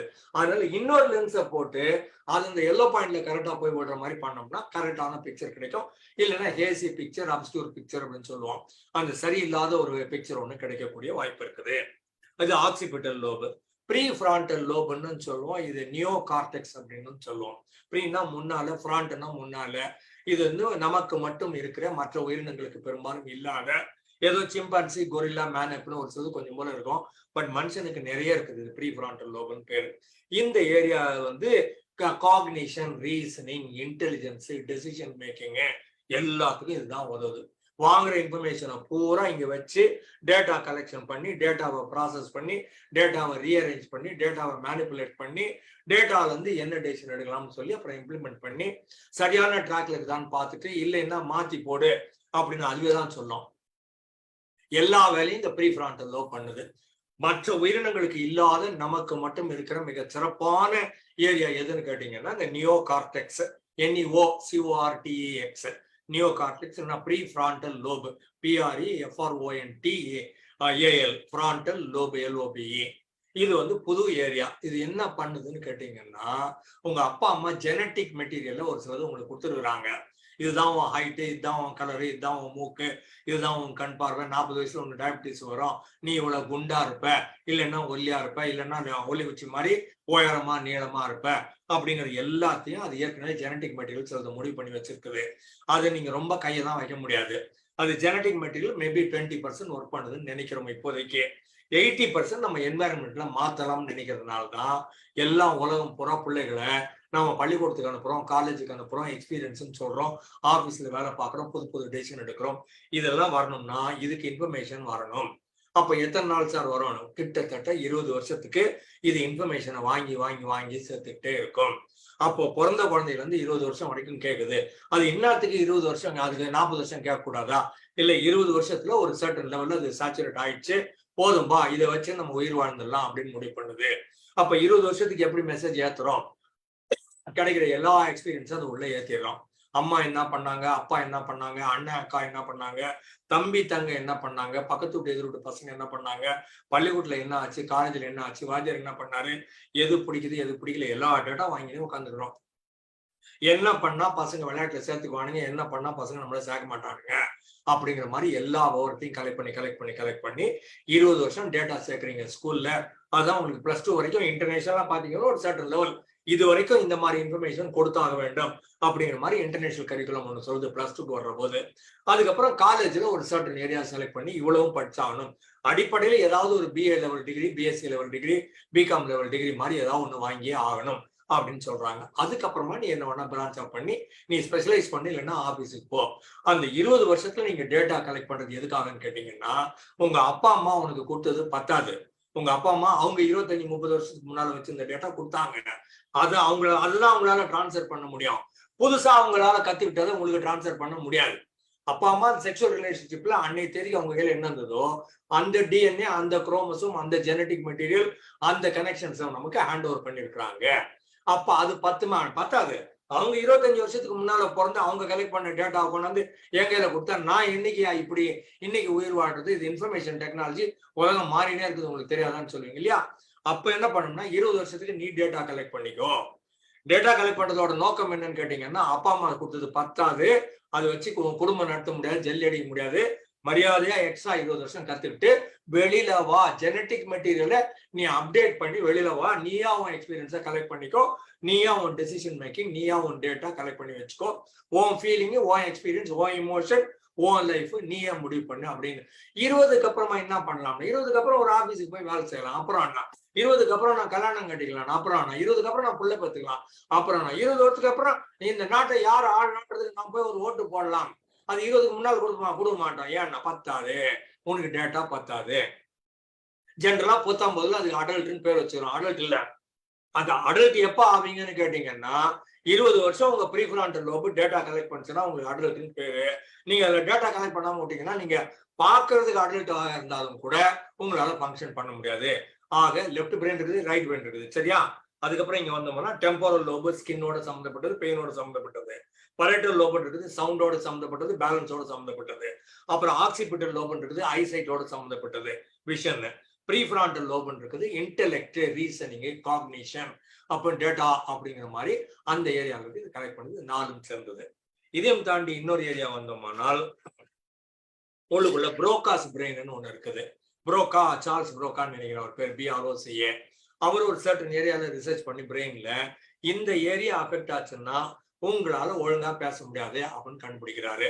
நீங்க கண்ணுக்கா அந்த வாய் சம்பந்தப்பட்ட எல்லாமும் கரெக்டா இருக்கும், ஆனாலும் கூட உங்களால ஒழுங்கா பேச முடியாது. கனெக்டிவிட்டி ஒண்ணு இருக்காது. பல்லு ஒழுங்கா இருக்கும், உதடு ஒழுங்கா இருக்கும், அன்னம் சொல்ற மாதிரி பேலட் ஒழுங்கா இருக்கும், வோக்கல் கார்ட்ஸ் எல்லாம் ஒழுங்கா இருக்கும், தொண்டைக்குழி எல்லாம் ஒழுங்கா தான் இருக்கும், ஆனாலும் உங்களால ஒழுங்கா பேச முடியாது அப்படின்னு ஒரு ஏரியா இருக்குது. அது புரோக்கான்னு ஒருத்தர் கண்டுபிடிச்சாரு. இந்த ஏரியா அஃபெக்ட் ஆச்சுன்னா உங்க ஸ்பீச் அஃபெக்ட் ஆகுது அப்படின்னு பண்ணலாம். அதனால அந்த ஏரியாவுக்கு அவர் பேரே வச்சு புரோகாஸ் பிரெயின் வச்சுட்டாங்க. அப்புறம் வெர்னிகேன் இன்னொருத்தர் வந்தாரு, WERNICKE வெர்னிகேன் ஒருத்தர். அவர் என்ன சொன்னாரு, நீங்க அழகா எல்லாத்தையும் பிரமாதமா பேசுவீங்க. உங்க பல்லு, உங்க உதடு, உங்க அன்னம், உங்களுடைய வோக்கல் கார்டு, தொண்டைக்குழி, எல்லா சவுண்ட் பாக்ஸ் எல்லாம் கரெக்டா இருக்கும். நீங்க நல்லா தெளிவா பேசுவீங்க. ஆனா ஒரு மீனிங் கூட இருக்காது. நீங்க பேசுற வார்த்தை உலகத்திலே இருக்காது, எந்த மொழியிலுமே இருக்காது. ஆனா நீங்க கரெக்டா பேசுறீங்க, மக்களுக்கு தான் புரியல அப்படிங்கிற மாதிரி நீங்க நினைச்சுப்பீங்க அப்படின்னாங்க. அந்த ஏரியா டேமேஜ் ஆயிடுச்சுன்னா you think you are speaking very well and you are creating a sound. The sound has got no meaning at all and nobody understands what you are saying, but you think you are conveying information to the other person. The other person is incapable of understanding what you are telling them அப்படின்னு நீங்க நினைச்சு அந்த ஆளோட சண்டை போடுவீங்க. அந்த வெர்னிகேவோட area affect ஆச்சுன்னா அது பேர் வெர்னிகேஸ் பிரெயின். அதையும் தாண்டி வந்தோமானால்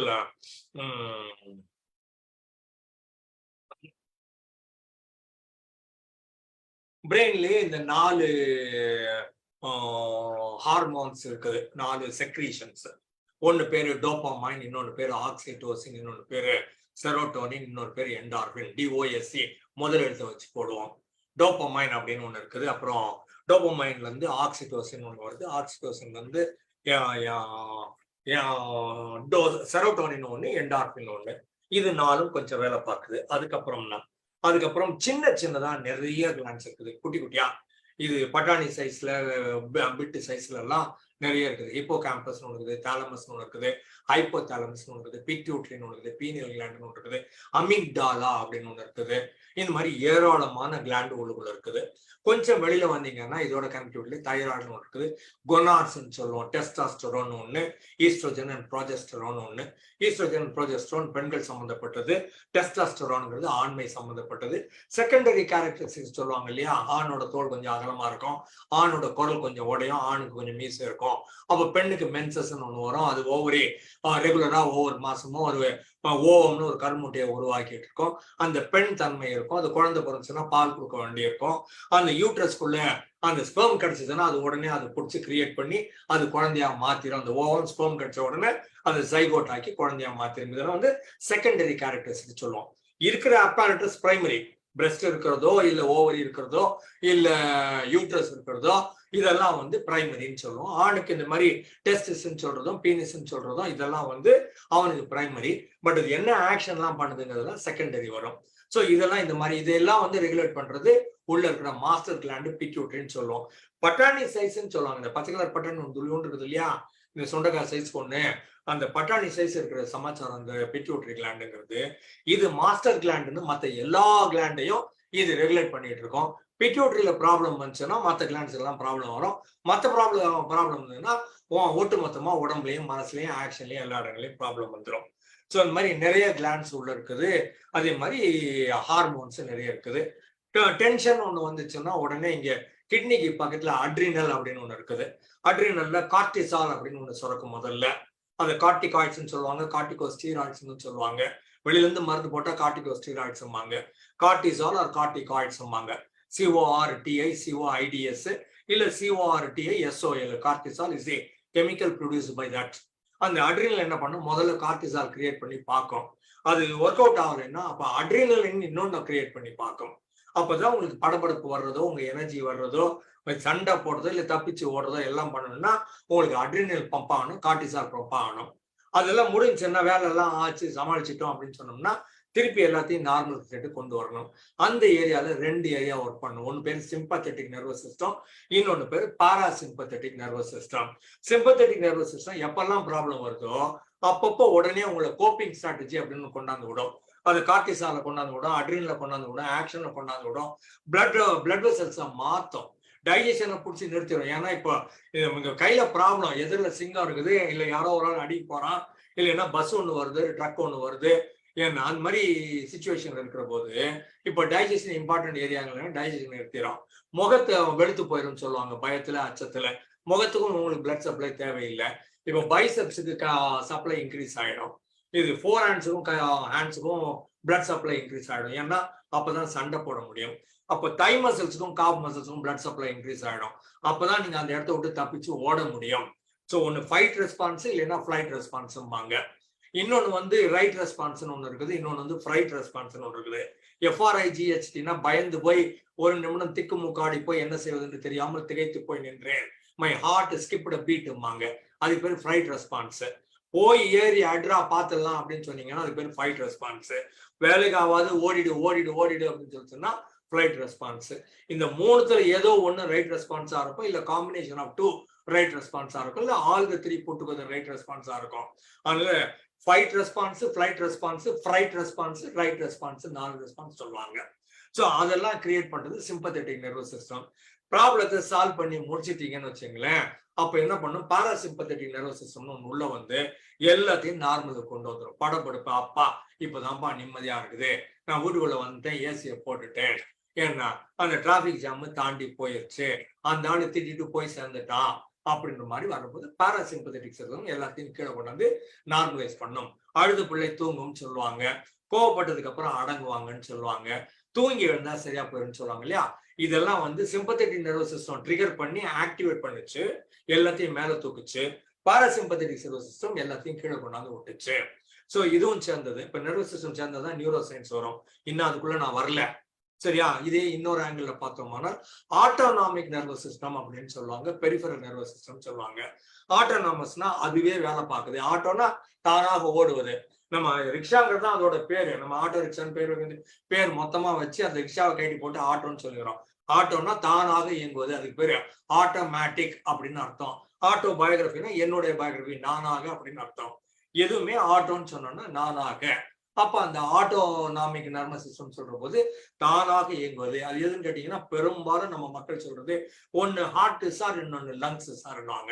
எப்படிடான்னு கேட்டோம்னா அதுதான் துடிச்சுனே தானே இருக்குது, பிறந்ததுல இருந்து சாகுற வரைக்கும் துடிச்சுனே இருக்குது, அது அதுவா துடிச்சுன்னு இருக்குது. ஆனது ஆட்டோனாமஸ் நர்வஸ் சிஸ்டம். நான் நினைச்சாலும் நினைக்காட்டி என் பிரீதிங் என்னால் நிறுத்தவே முடியாது. அது பாட்டுக்கு பிரீதிங் ஓடினே தான் இருக்கும். நான் என்ன வேலை பார்த்தாலும், அழுதாலும், கோவப்பட்டாலும், ஓடினாலும், தூங்கினாலும், என்ன பண்ணாலும் பிரீதிங் இருந்துட்டே இருக்கும். அதுவும் ஆட்டோனாமஸ் நர்வஸ் சிஸ்டம் அப்படின்னு நார்மலா டாக்குமெண்டேஷன்ல சொல்லுவாங்க. அதையும் தாண்டி நான் என்ன சொல்றதுன்னா, இது பெரிய ஆட்டோனாமஸ் எல்லாம் இல்லை. நம்ம ஒரு சர்டன் லெவல்ல அந்த வண்டியை நிறுத்த முடியாது. பிரீதிங் ஓடினே தான் இருக்கும், ஹார்ட்டும் ஓடினே தான் இருக்கும். ஆனா அது எப்படி வேணாலும் நம்மளால மாடிஃபை பண்ணக்கூடிய கெபாசிட்டி நம்ம கிட்ட இருக்குது. முழுக்க முழுக்க ஆட்டோன்னு சொல்றது நாங்கள் ஏற்றுக்கொள்வதில்லை. அப்ப என்ன பண்ணலாம்னா, நான் ஒரு 4 படிக்கட்டு ஏறினேன்னா 70 பீட்ல இருந்து 140க்கு போகுது. நான் தான் ஏறினேன். 70 பீட்ல இருந்தது ஹார்ட். 70 வேணா நான் 140 கொண்டு போனோம்னு நினைச்சேன். மடமட 4 படிக்கட்டு மேலே ஏறி போனா 140க்கு வந்துச்சு. பிரீதிங் நார்மலா எவ்வளவு இருக்குன்னா 10 இருந்து 15 per minute இருந்தாங்க. வானா நாங்க வேகமா ரன்னிங் ரேஸ் ஓடுவோம், நாங்க மரத்தன் ரேஸ் கூட ஓடுவோம், 100 meters ஓடுவோம், ஹை ஜம்ப் பண்ணுவோம், லாங் ஜம்ப் பண்ணுவோம், யாராவது ஷார்ட் போட்டு தூக்கி போடுவோம். அப்ப என்ன ஆகும்னா அப்போ பிரீதிங் இன்க்ரீஸ் ஆகும். அப்போ பிரீதிங்கை நாங்க 30 ஆக்குவோம், 50 ஆக்குவோம். அப்போ இன்க்ரீஸ் தான் உன்னால பண்ண முடியும், குறைக்கலாம். இன்டென்ஷன்ல I can take 5 deep breaths. கண்ணை மூடிட்டு நான் அழகா ஒரு பச்சை பசேன்னு ஒரு சோலையில மலை பக்கத்துல உட்காந்துக்கிறேன். ஏன்னா அழகா அந்த பூந்தோட்டத்தை பார்த்துட்டு, மலையை பார்த்துட்டு, பனிமலையை பார்த்துட்டு, பறவை எல்லாம் பார்த்துட்டு, அந்த ஓடுற தண்ணியை பார்த்துட்டு நான் பாட்டுக்கு ஹாப்பி ஆகுறேன். அப்போ நல்ல டீப் பிரெத் எடுத்து விட்டோம்னா அந்த பிரீதிங் ரேட்டு 15 இருந்து 10 கொண்டு வந்துடலாம். 10ல இருந்து 5 கூட கொண்டு வந்து விடலாம். அதே மாதிரி பல்ஸையும் 70ல இருந்து 60க்கு கொண்டு வந்து விடலாம். இதுல பயோ ஃபீட்பேக்னு ஒண்ணு இருக்குது. பயோன்னா உயிரினம்னு அர்த்தம், பயாலஜிங்கிறது உயிரை பற்றிய படிப்புன்னு அர்த்தம். ஃபீட்பேக்னா உங்களுக்கு ஒரு மெசேஜ் ஒன்று திரும்ப கிடைக்குது நீங்க செய்வதற்கான ஃபீட்பேக். பின்னூட்டம் சொல்றோம் இல்லையா, நான் பேசி முடிச்சதுக்கு எப்படி இருந்துன்னு கேட்டா சில பேர் நல்லா இருந்ததுன்னு சொல்லுவாங்க, சில பேர் போர் அடிச்சுன்னு சொல்லுவாங்கல்ல, அதெல்லாம் பின்னூட்டம் தான். அந்த மாதிரி பாக்குற போது ஒரு பின்னூட்டம் ஒண்ணு கிடைக்குது. அப்போ நாங்க பயோ டாட்னு ஒன்று, பயோ ஃபீட்பேக் டாட்னு பொட்டு மாதிரியே இருக்கும். அந்த பெண்கள் வைக்கிறாங்கன்னு திலகம் போட்டுன்னுட்டு அந்த பொட்டு மாதிரியே ஒண்ணு இருக்கும். அது வந்து biofeedback mechanism. Barbara B Brown அப்படின்னு ஒருத்தங்க கிரியேட் பண்ண சப்ஜெக்ட் பேர் பயோ ஃபீட்பேக். அவங்க என்ன பண்ணுவாங்க, அந்த மாதிரி ஒரு பொட்டு ஒன்று இருக்கும். அந்த பொட்டு இங்க இருந்தது, அதுக்கப்புறம் ரொம்ப நாள் ஆச்சு இந்த வேலை பண்ணா போயிடுச்சு. கை இப்படி இருக்குது இல்லையா, இந்த கையில இந்த கேப் இருக்குல்ல, இந்த விரலுக்கும் இந்த விரலுக்கும் நடுவில், கட்ட விரலுக்கு நடுவில் கேப், இந்த இடத்துல அந்த டாட்டை வச்சோம்னா நான் டென்ஷனா இருந்தா அது கருப்பு கலருக்கு வரும், இல்லைன்னா வயலட் கலர், இண்டிகோ கலர், அந்த கலர் வரும், இல்லை ப்ளூ கலர் வரும். இதுல டென்ஷன்ல இருந்தா அப்ப நான் டென்ஷன் ஆகுறேன்னு அதை வச்சு பார்த்தோம்னா 10 செகண்டுக்குள்ள அந்த கலர் என்னவா ஆகுதுன்னு பார்த்துட்டு நான் எவ்வளவு டென்ஷன் லெவல்ல இருக்கிறேன்னு கண்டுபிடிக்க முடியும். அதுக்கப்புறம் என்ன பண்ணலாம்னா, நானே முன்ன சொன்ன மாதிரி கண்ணை மூடிட்டு ரிலாக்ஸ் ரிலாக்ஸ் ரிலாக்ஸ்ன்னு சொல்லிட்டு நான் எனக்கு ரொம்ப பிடித்த காட்சியை நான் மனசுக்குள்ள கொண்டு வந்து நான் தீவுல இருக்கிறேன், நான் வந்து ஐஸ்கிரீம் சாப்பிட்டுட்டு இருக்கேன், பிட்சா சாப்பிட்டுட்டு இருக்கிறேன், காலேஜ் பசங்களோட இருக்கிறேன், கேர்ள் ஃப்ரெண்டோட இருக்கிறேன், லேடி லவரோட இருக்கிறேன், அந்த மாதிரி நீங்க நினைச்சீங்கன்னா எல்லாம் கிராஜுவலா குறைஞ்சி ஒரு 10 to 20 minutesல அதை வந்து நம்ம பிங்க் கலருக்கோ இல்லை ரெட் கலருக்கோ கொண்டு வந்துட முடியும். We can literally figuratively make it happen. I have done it. I had the bindi with me. என்னோட டீச்சர் ருஷிகுமார் பாண்டியான்னு பாம்பேல இருந்தார், இறந்து போய் 10 வருஷம் ஆகுது. பொங்கல் அன்னைக்கு இறந்து போனார் 2013. அவர் எனக்கு அந்த பிந்தி கொடுத்திருந்தாரு. அந்த பொட்டை வச்சு நான் இது மாதிரி பண்ண முடியும். அப்ப ஆட்டோனாமஸ் நம்ம சொன்னாலும் கூட நானு டென்ஷனா இருக்கிற ஆளு 10 to 20 minutesல நானு ரிலாக்ஸ் ஆக மாற முடியும். அதுல டோட்டலா ஆட்டோனாமஸ் சொல்றது இல்ல, என் கண்ட்ரோல் இருந்தது. நிறுத்த முடியாதுங்கிறது உண்மை, ஆனா நிச்சயமா அதை குறைக்க முடியும், நிச்சயமா அதை கூட்டவும் முடியும். சரியா? அதுக்கப்புறம் சிம்பத்தட்டிக், பாராசிம்பத்தட்டிக் சொல்லிட்டு ஆட்டோனாமஸ் சொல்றேன். பெரிஃபெரல்னு இந்த மூளை உள்ள இருக்கிற, தலைக்குள்ள இருக்கிற எல்லாத்தையும் நம்ம பிரெயின்னு சொல்றோம், ரைட்டு? அப்ப இந்த மூளை இருக்கிற பதிவுன்னு சொன்ன இல்லையா, எக்ஸ்பீரியன்ஸ் சொன்னேன், இமோஷன் சொன்னேன் இல்லையா, அதெல்லாம் மைண்ட். ரீசனிங் பவரோ, டெசிஷன் மேக்கிங்கோ, டேட்டா ப்ராசஸிங் எல்லாமே மைண்ட் தான். சரி, அப்புறம் ஆச்சு, ஆழ்மனம் மேல் மனம் ஆயிற்று, ரைட்? இப்ப அதையும் தாண்டி அடுத்து உள்ள வந்தோம்னால் இதுக்குள்ள இது தாண்டி வெளியில வந்து இங்க முகுளம்னு ஒண்ணு இருக்குது. அந்த ஏரியால கனெக்டிங் ஏரியான்னு ஒண்ணு இருக்குது. இந்த பேசல் கேங்லியான்னு சொல்லுவாங்க, முகுளம் சொல்லுவாங்க, பிரெயின் ஸ்டெம்னு சொல்லுவாங்க. இந்த ஏரியால ஸ்பைனல் கார்டு முதுகெலும்புல இருந்து வருது இல்லையா, முதுகு தண்டுல இருந்து வந்து இதுல கனெக்ட் ஆகுது இல்ல, இந்த ஏரியாக்கு அப்புறமா எக்ஸ்டெண்ட் ஆச்சுன்னா அதெல்லாம் நியூரோ சயின்ஸ்குள்ள வரும். மூளை வந்து மூளைன்னு இந்த இடத்துல முடிஞ்சிடும். இந்த ஹெட்டோட இந்த கழுத்தோட இது முடிஞ்சிடும். அதுக்கப்புறமா எக்ஸ்டெண்ட் ஆகி போகுது இல்ல, முதுகு தண்டு உள்ள இருக்குது இல்ல, அப்ப L4 L5 ஜாம் ஆயிடுச்சுன்னா அப்புறம் தாங்க முடியாம வலிக்கும்னு சொல்லுவாங்க. முதுகெலும்புல அது ஒவ்வொரு ஜாயிண்ட்டுக்குள்ள ஏதோ ஒரு ஜாயிண்ட் அந்த நர்வை பிடிச்சி நரம்பை பிடிச்சி அழுத்திடுது, அது தாங்க முடியாத வலி வருது. அப்பதான் அவங்களுக்கு இந்த டென்ஷனை கொண்டு இது பண்ணி எக்ஸ்டென்ஷனுக்காக ஏதோ ஒயரெல்லாம் போட்டு மாட்டி வெயிட்டை மாட்டி கொஞ்சம் எலாங்கேட் பண்ணி ரிலீவ் பண்ணுவாங்க. கமிங் பேக், அந்த நர்வஸ் சிஸ்டமும் சேர்ந்தது நியூரோ சயின்ஸ். அப்புறம் இந்த விரல இங்க அடிபட்டா என்ன ஆகுதுன்னா, அடிபட்டா கட்டாயத்துல எனக்கு வலிக்குது இல்ல, அப்ப இந்த இடத்துல உணர் நரம்பு எனக்கு வலிக்குதுன்னு சொல்லுது. ரத்த குழாய் அல்ல, சதை அல்ல, போன் அல்ல, எனக்கு இந்த இடத்துல இருக்கிற நரம்பு எனக்கு வலிக்குதுன்னு சொல்லுது. அப்ப தொட்டா ரொம்ப சாஃப்டா இருக்குது சார் வெல்வெட்டு, ரொம்ப நல்லா இருக்குது சார் அப்படின்னு சொல்றோம்ல, அதுவும் என்ன நர்வஸ் சிஸ்டம் சேர்ந்தது. அப்ப இதெல்லாம் நியூரோ சயின்ஸ்குள்ள வரும். உடம்பு முழுக்க இருக்கிற எல்லா நரம்பு மண்டலமும் மூளையும் சேர்த்ததுக்கு பேர் நியூரோ சயின்ஸ். தலைக்கு உள்ள கழுத்துக்கு மேல உள்பகுதியில இருக்கிற எல்லாமும் சேர்ந்ததுக்கு பேரு பிரெயின். அப்போ சைக்காலஜி என்ன பண்ணுது, மைண்ட் என்ன பண்ணுதுன்னு கேட்டீங்கன்னா, இங்க உள்ள இருக்கிற பதிவையும் எடுத்துக்குது, வெளியில இருந்து வர்ற டேட்டாவோ ஸ்டிமுலஸையும் எடுத்துக்குது, இன்புட்டை வாங்கிக்கிட்டு அவுட்புட்டை கொடுக்குது, ஸ்டிமுலஸுக்கு ஒரு ரெஸ்பான்ஸை கொடுக்குது. நீங்க என்ன பாராட்டினா நான் நன்றின்னு சொல்றேன், நீங்க என்ன திட்டா நான் பதிலுக்கு திட்டுறேன், நீங்க எனக்கு ஒரு உதவி பண்ணா நான் உங்களுக்கு உதவி பண்றேன், நீங்க ஏதாவது கேடு பண்ணா நான் திருப்பி அடிக்கிறது எப்படின்னு பாக்குறேன் அப்படின்னு சொல்ற போது மைண்ட் ப்ராசஸ் பண்ணி ப்ரீஃப்ரான்டல் லோபை யூஸ் பண்ணி எல்லா வேலையும் செய்ய ஆரம்பிக்குது. அப்ப நியூரோ சயின்ஸ் என்னது கேட்டீங்கன்னா, மூளையும் எல்லா நரம்புகளும் சேர்ந்ததுக்கு பேரு நியூரோ சயின்ஸ் பேரு. அப்ப எல்லாத்தையும் சேர்த்து என்னுடைய திங்கிங் எப்படி இருக்குது, என்னுடைய ஃபீலிங் எப்படி இருக்குது, என்னுடைய பெர்ஃபார்மன்ஸ் எப்படி இருக்குது அப்படின்னு பாத்தீங்கன்னா அது சைக்காலஜியாக மாறுகிறது. அப்ப நியூரோ சயின்ஸ்ங்கிறது இவ்வளவுதானா அப்படின்னு கேட்டீங்கன்னா இல்ல. நியூரோ சயின்ஸுக்குள்ள என்ன வருது, மண்டை ஓட்டுக்குள்ள இருக்குது மூளை குடிச்சோமா. சைக்காலஜிங்கிறது உங்க ஆக்ஷன், உங்களுடைய தாட், ஃபீலிங், பெர்ஃபார்மன்ஸ், அது இன்னொரு ஆங்கிள் பார்த்துட்டோமா. அது வந்து வாங்கி திரும்ப இன்புட்டை வாங்கி அவுட்புட்டை கொடுக்குது, அதுவும் பார்த்துட்டோமா.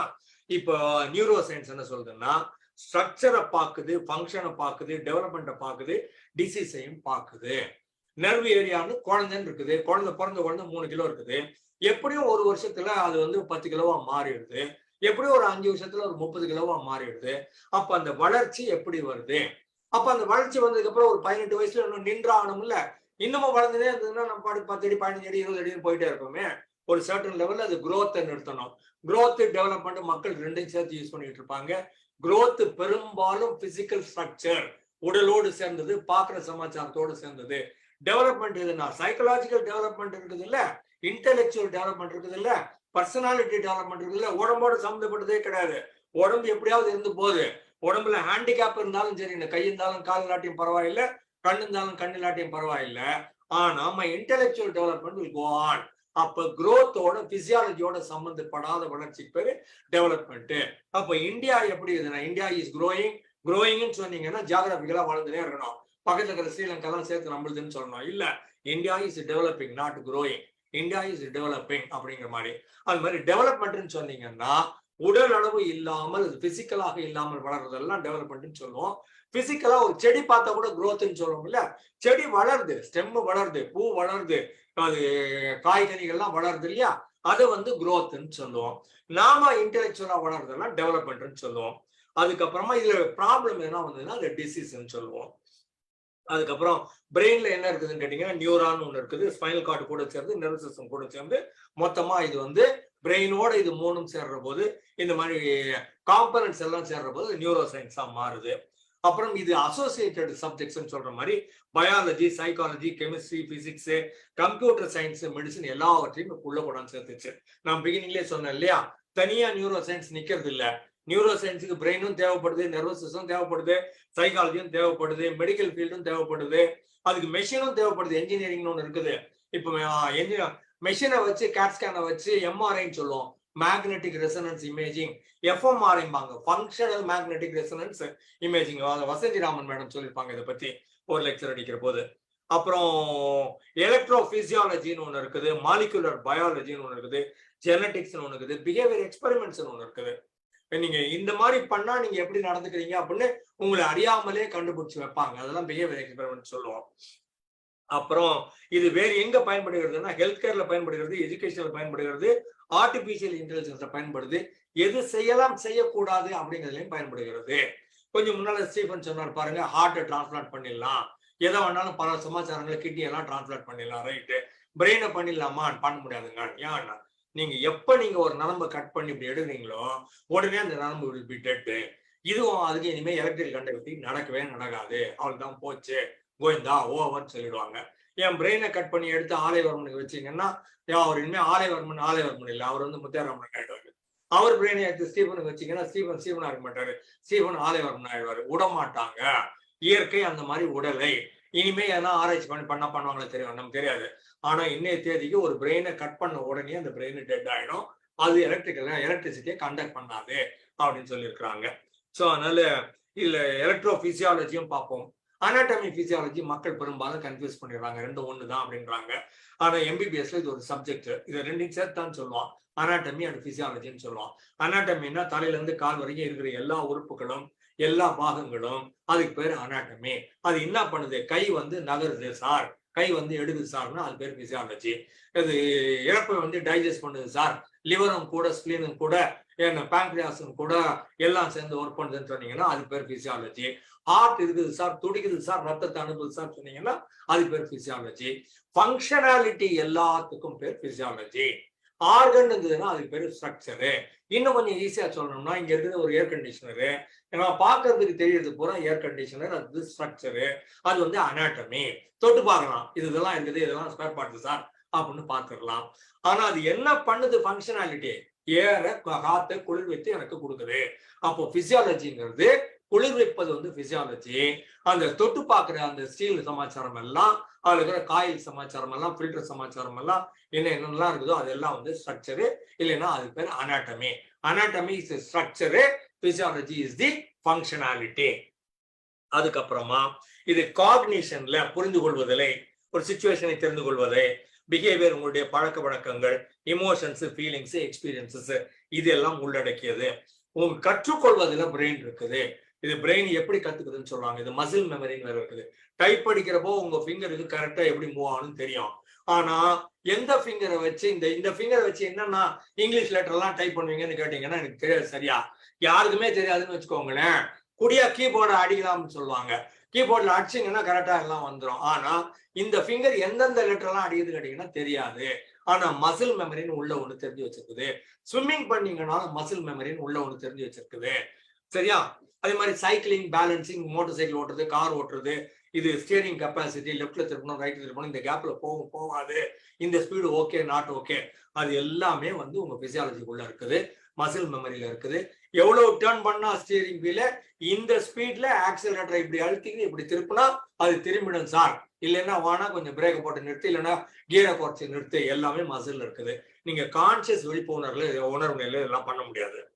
ஆச்சா, லேர்னிங், டெசிஷன் மேக்கிங், கான்சியஸ்னஸ், இதெல்லாம் இதுக்குள்ள இருக்குது.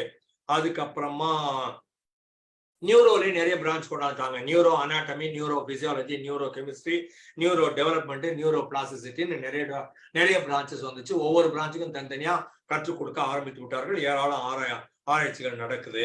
அப்புறமா நியூரோன் சம்பந்தப்பட்ட இடங்கள்ல ஸ்கிசோஃப்ரெனியாம்பாங்க. நார்மல் காமன் இதுல வந்து ரியாலிட்டியோட டச்ல இல்லை, அவங்க வேறு விதமான ரியாலிட்டியில இருக்கிறாங்க. இல்லைன்னா பல நேரங்களில் நம்ம இயல்பாக சொல்கிற செய்தி என்னன்னா அவங்க பைத்தியம், அவங்க லூஸ், அவங்க நட்டு, அவங்களுக்கு கொஞ்சம் சரியா இல்லை அப்படின்னு சொல்றோம் இல்லையா? அப்ப loss of touch with reality, they are not in touch with reality. உலக நடப்பு புரியாம வேற மாதிரி ஒரு இடத்துக்கு போறாங்கன்னா அதுவும் இந்த நியூரோல தான் வருது. நியூரோ ப்ராப்ளம், கையில ப்ராப்ளம் இல்லை, வயிற்றுல ப்ராப்ளம் இல்லை, நெஞ்சில ப்ராப்ளம் இல்லை, கால்ல ப்ராப்ளம், கிட்னி ப்ராப்ளம் கிடையாது. ஸ்கிசோஃப்ரெனியாங்கிறது மூளை சம்பந்தப்பட்ட ஏரியால ஏதோ ஒரு பிரச்சனை. அல்சைமர்ஸ் சொல்லுவாங்க, ஞாபக மருதி, சிலது ஞாபகம் இருக்கும், சிலது இருக்காது. கிறிஸ்டலைஸ் மெமரின்னு பழசெல்லாம் ஞாபகம் இருக்கும், ஃப்ளூயிட் மெமரின்னு இன்னைக்கு காலையில என்ன சாப்பிட்டோங்கிறது மறந்து போயிடும். அதுக்கப்புறம் பார்க்கின்சன்ஸ் ஒன்று இருக்குது, கை கால் நம்ம கண்ட்ரோலே இல்லாம அது பாட்டுக்கு வேற பாட்டு ஆடினே இருக்கும், அது வந்து பார்க்கின்சன்ஸ் சொல்லுவாங்க. நார்மல் டெர்மினாலஜியில ஷேக்கிங் பால்சிம்பாங்க, ஆடிக்கிட்டே இருக்குது அப்படிம்பாங்க, ஷேக்கிங் பால்சி. அப்புறம் டிப்ரெஷன், மனச்சோர்வு, எங்கேயோ ஒரு எலக்ட்ரிக்கல் கண்டக்டிவிட்டிலையோ, எங்கேயோ ஒரு எனர்ஜி ப்ரொடியூசிங் ஏரியாலையோ, ஆக்சிஜனேஷன்லயோ, பிளட் சப்ளைலயோ, இல்ல உங்க பிஹேவியர்ல ஏதோ ஒரு இடத்துல ஒரு ப்ராப்ளம், அதுல இருந்து மனச்சோர்வு வருது. மனச்சோர்வு வந்து உங்களால வெளியில வர முடியாம மாட்டிக்கிறாங்க. அடிக்ஷன் அப்படின்னுட்டு ஏதோ ஒரு கிரேவிங், எனக்கு குடு குடு குடு, சிகரெட் குடு குடு குடு, ட்ரிங்க் குடு குடு குடு அப்படின்னு மாதிரி சொல்லிக்கிட்டே இருக்கும். காதலிய குடு குடு, காதலனை குடு குடு, அந்த மாதிரி கட்டின இருக்குல்ல, அதெல்லாம் அடிக்ஷன் தான் சொல்லுவோம். அந்த மாதிரி neurological disorders, psychiatric disorders, Alzheimer's, Parkinson's, இந்த மாதிரி டிசார்டர் ஏரியாலாம் நம்ம நியூரோ சயின்ஸ்குள்ள வருது. நியூரோ சயின்ஸ் இதெல்லாம் படிக்குது. அப்ப நியூரோ சயின்ஸோட ஏரியா ஆஃப் ஆபரேஷன் சொல்றேன் இல்லையா, பிரெயின், அதுல இருந்து ஆரம்பிச்சு தண்டுவடம், முதுகெலும்புக்குள்ள இருக்கிறது நரம்பு, மொத்த நரம்பு மண்டலம். பெரும்பாலும் இந்த இடம்லாம் ரொம்ப சென்சிட்டிவான ஏரியா.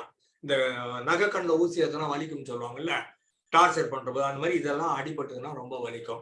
அப்ப இந்த இடத்துல நரம்பு மண்டலம் இருக்குது. நரம்பு மண்டலம் எல்லாத்தையும் உள்ளடக்கியது நியூரோ சயின்ஸ். அப்புறம் பிரெயின் ஆக்டிவிட்டி பேட்டர்ன் பார்க்குது. அப்புறம் காக்னேட்டிவ் ஃபங்க்ஷன் பார்க்குது. முன்னாடி சொன்ன மாதிரி இமோஷன்ஸ், பெர்செப்ஷன்ஸ், பிஹேவியர்ஸ், இதுல என்ன சர்க்கியூட் ஓடுது அப்படிங்கறதெல்லாம் நியூரோ சயின்ஸ் பார்க்குது.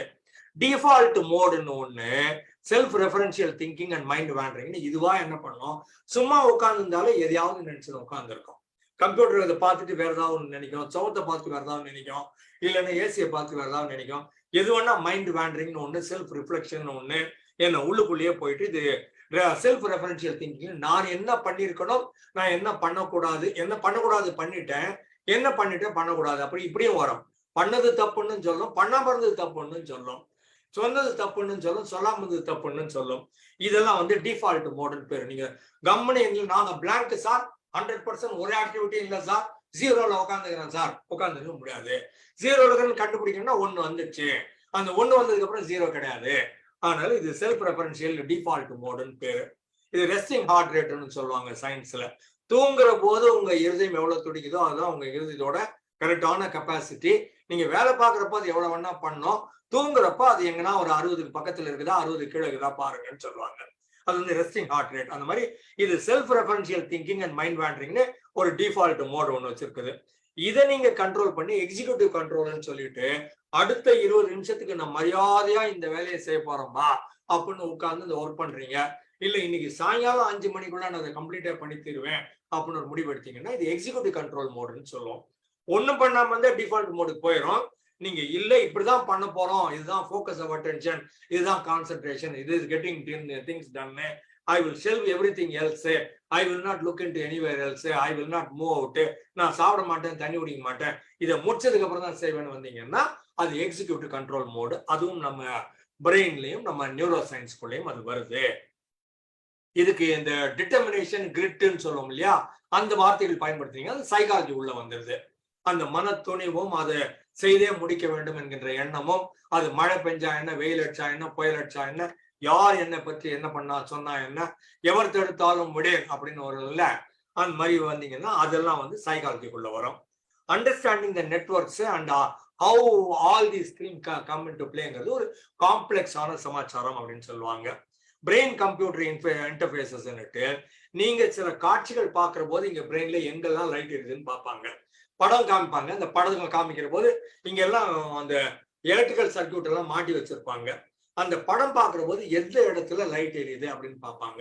அது எவ்வளவு டீப்பா எரியுது அப்படின்னு கணக்கெல்லாம் இருக்குது. அது கலர் கோடிங் வேற வச்சிருப்பாங்க.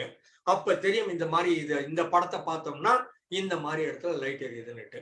அதுக்கப்புறமா என்ன பண்ணுவாங்க, பில்லியன்ஸ் ஆஃப் படம் எல்லாம் எடுத்து வச்சிருவாங்க. உலகத்துல இருக்கிற எல்லாத்தையும் படம் எடுத்து வச்சுட்டு அப்புறமா நீங்க எதையாவது ஒண்ணு நினைங்கன்னு சொல்லுவாங்க. இதுதான் இந்த சப்ளிமினல்னு லெனார்டு மிலாடினோ எழுதுனது. பாத்தீங்கன்னா லெஃப்ட்ல ஒரு படம் இருக்கும், ரைட்ல ஒரு படம் இருக்கும். லெஃப்ட்ல இருக்கிற படம் வந்து ஆக்சுவல் இமேஜ், இதுதான் இந்த ஆள் பாக்குறாரு. கம்ப்யூட்டர் என்ன பண்ணுதுன்னா எந்த இடத்துல எலக்ட்ரிக்கல் சர்க்கியூட் இருக்குதுன்னு கண்டுபிடிச்சு பெரும்பாலும் அவர் பாக்குற படம் இந்த மாதிரி இருக்கும்னு கம்ப்யூட்டர் ஒரு படத்தை காமிக்குது. அப்ப நாளைக்கு நீங்க யார் மேல ஆசைப்பட்டீங்கன்னாலும், யார் மேல கோவப்பட்டீங்கன்னாலும், யாரை போட்டு தரணும்னு நினைச்சீங்கன்னாலும், எந்த கட்சிக்கு ஓட்டு போடணும்னு நீங்க நினைச்சீங்கன்னாலும் இது பிரெயின் கம்ப்யூட்டர் கண்டுபிடிச்சி கொடுத்துரும். நம்ம சார் அங்கதான் ஓட்டு போட போறாரு, அவர் தான் சப்போர்ட் பண்ண போறாரு அப்படின்னு அதை கண்டுபிடிச்சு கொடுத்துரும். இந்த 4 படமும் இல்ல, இந்த லெஃப்ட்ல இருக்கிற படம் எல்லாம் அந்த மனிதனுக்கு காட்டப்படுகிற படம் என்ன ஆக்சுவல் படம்.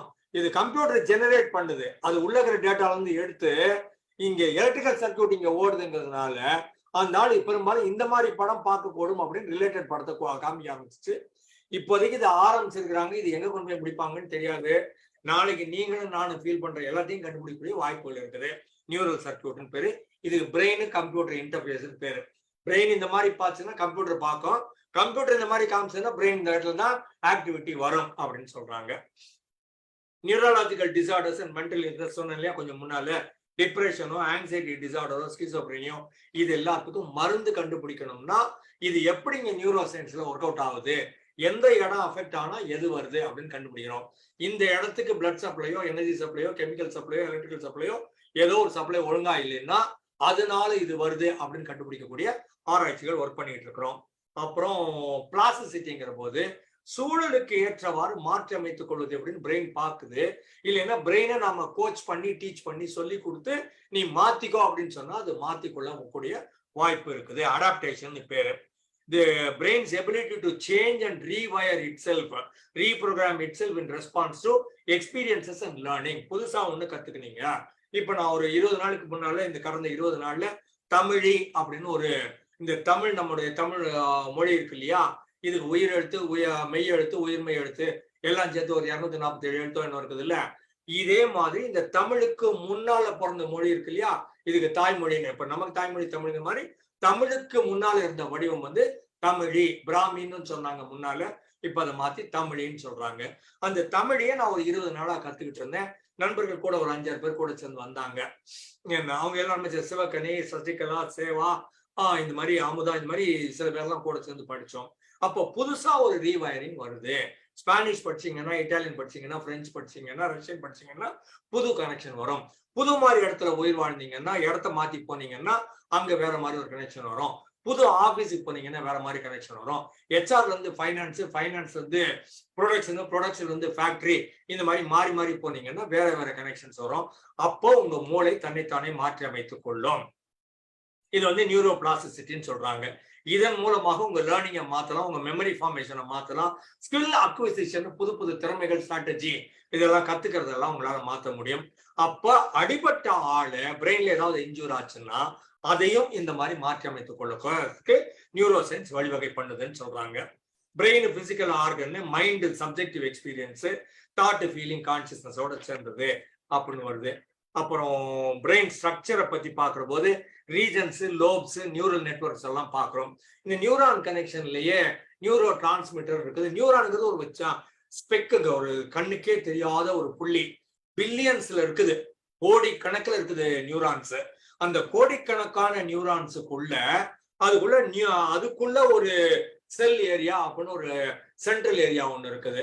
அந்த சென்ட்ரல் ஏரியாவை சுத்தி ஒரு அந்த காத்தாடிக்கு வால் இருக்கிற மாதிரி ஒரு வால் மாதிரி ஒண்ணு இருக்குது. அதை வந்து ஆக்சான்னு சொல்லுவாங்க. AXON ஆக்சான்னு ஒரு வால் இருக்குது. அதுக்குள்ள மெசேஜ் போகும். அதுக்கப்புறமா அது ஒரு 10 விரல் 20 விரல் வச்சிருக்கோம், 5 10 வச்சுக்கிறோம் இல்லையா, அந்த டென்டக்கிள்ஸ் சொல்லுவாங்க. அது வந்து சைனாப்ஸ் சொல்லுவாங்க.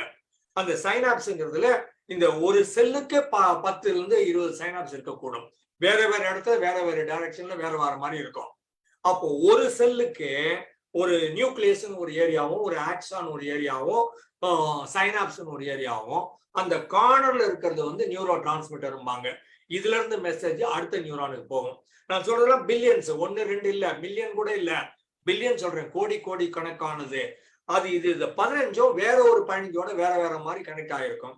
அந்த கனெக்டிவிட்டி டிராவல் பண்ற பாத் இருக்கு இல்லையா, அந்த பாத்தின் மூலமாக தான் இவர் வந்து இது வந்து மாலதி, இது வந்து வேணுமீரா, இது வந்து சிவகுமார் அப்படின்னு என்னால ஐடென்டிஃபை பண்ண முடியுதுன்னா அங்க ஏதோ ஒரு நியூரல் பாத்வே ஒண்ணு ஓடுது.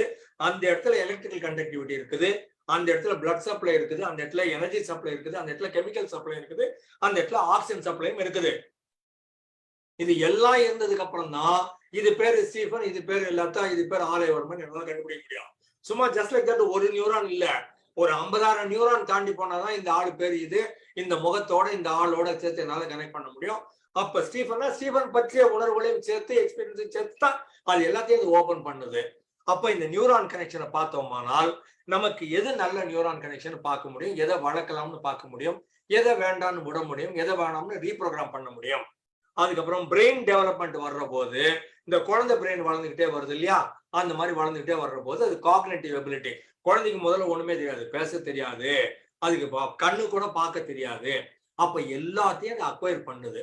அது ஒரு 5 வருஷத்துல அது கத்துக்கிட்ட அளவுக்கு நாம எந்த 5 வருஷ காலகட்டத்திலயும் நம்ம புதுசா கத்துக்கல. இந்த குழந்தைக்கு ஒண்ணுமே தெரியாது, 5 வயசு குழந்தைக்கு தெரியாதே இல்லைங்கிற அளவுக்கு கத்துக்கும். அவ்வளவும் இது கத்துக்குது, மாஸ்டர் பண்ணிருது. நிக்க முடியும், நடக்க முடியும், ஜம்ப் பண்ண முடியும், மேலே ஏற முடியும், கீழே குதிக்க முடியும், மோட்டார் ஸ்கில்ஸ் இருக்குது. திங்க் பண்ண முடியும், ஃபீல் பண்ண முடியும், வேணுங்கிறத வாங்க முடியும், வேணாங்கிறத சொல்ல முடியும், சண்டை போட முடியும், கோவப்பட முடியும், சிரிக்க முடியும், அழ முடியும், எல்லாத்தையும் காட்ட முடியும். அப்ப இந்த குழந்தை அவ்வளோத்தையும் கத்துக்குது. அவ்வளவு நியூரான் கனெக்ஷன் தான். அந்த 5 வருஷத்துல எவ்வளவு ஸ்ட்ராங்கா, எவ்வளவு நல்லா நியூரான் கனெக்ஷன் இருக்குதோ அவ்வளவுக்கு வாழ்க்கை, பிற்கால வாழ்க்கை, 75-80 வருஷம் வாழ்க்கை ரொம்ப ரொம்ப நல்லா இருக்கும். அந்த 5 வருஷத்துல நியூரான் கனெக்ஷன் ஒழுங்கா இல்லைன்னா பின்னால வர்ற 75 வருஷமும் கஷ்டப்படக்கூடிய வாய்ப்பு இருக்குது அப்படிங்கிறது சைக்கோ தெரப்பியும் சொல்லுது, டிரான்சாக்ஷன் அனாலிசிஸ் சொல்லுது, நியூரோ லிங்குவிஸ்டிக் ப்ரோக்ராமிங் சொல்லுது, எல்லா ஹிப்னாட் தெரப்பியும் சொல்லுது. அந்த 0 to 5 எவ்வளவு நியூரான் கனெக்ஷன் ஹெல்தியாக இருக்கிறது. இன்னொரு விதமா அடிஷனல் இன்ஃபர்மேஷன் தர்றேன்.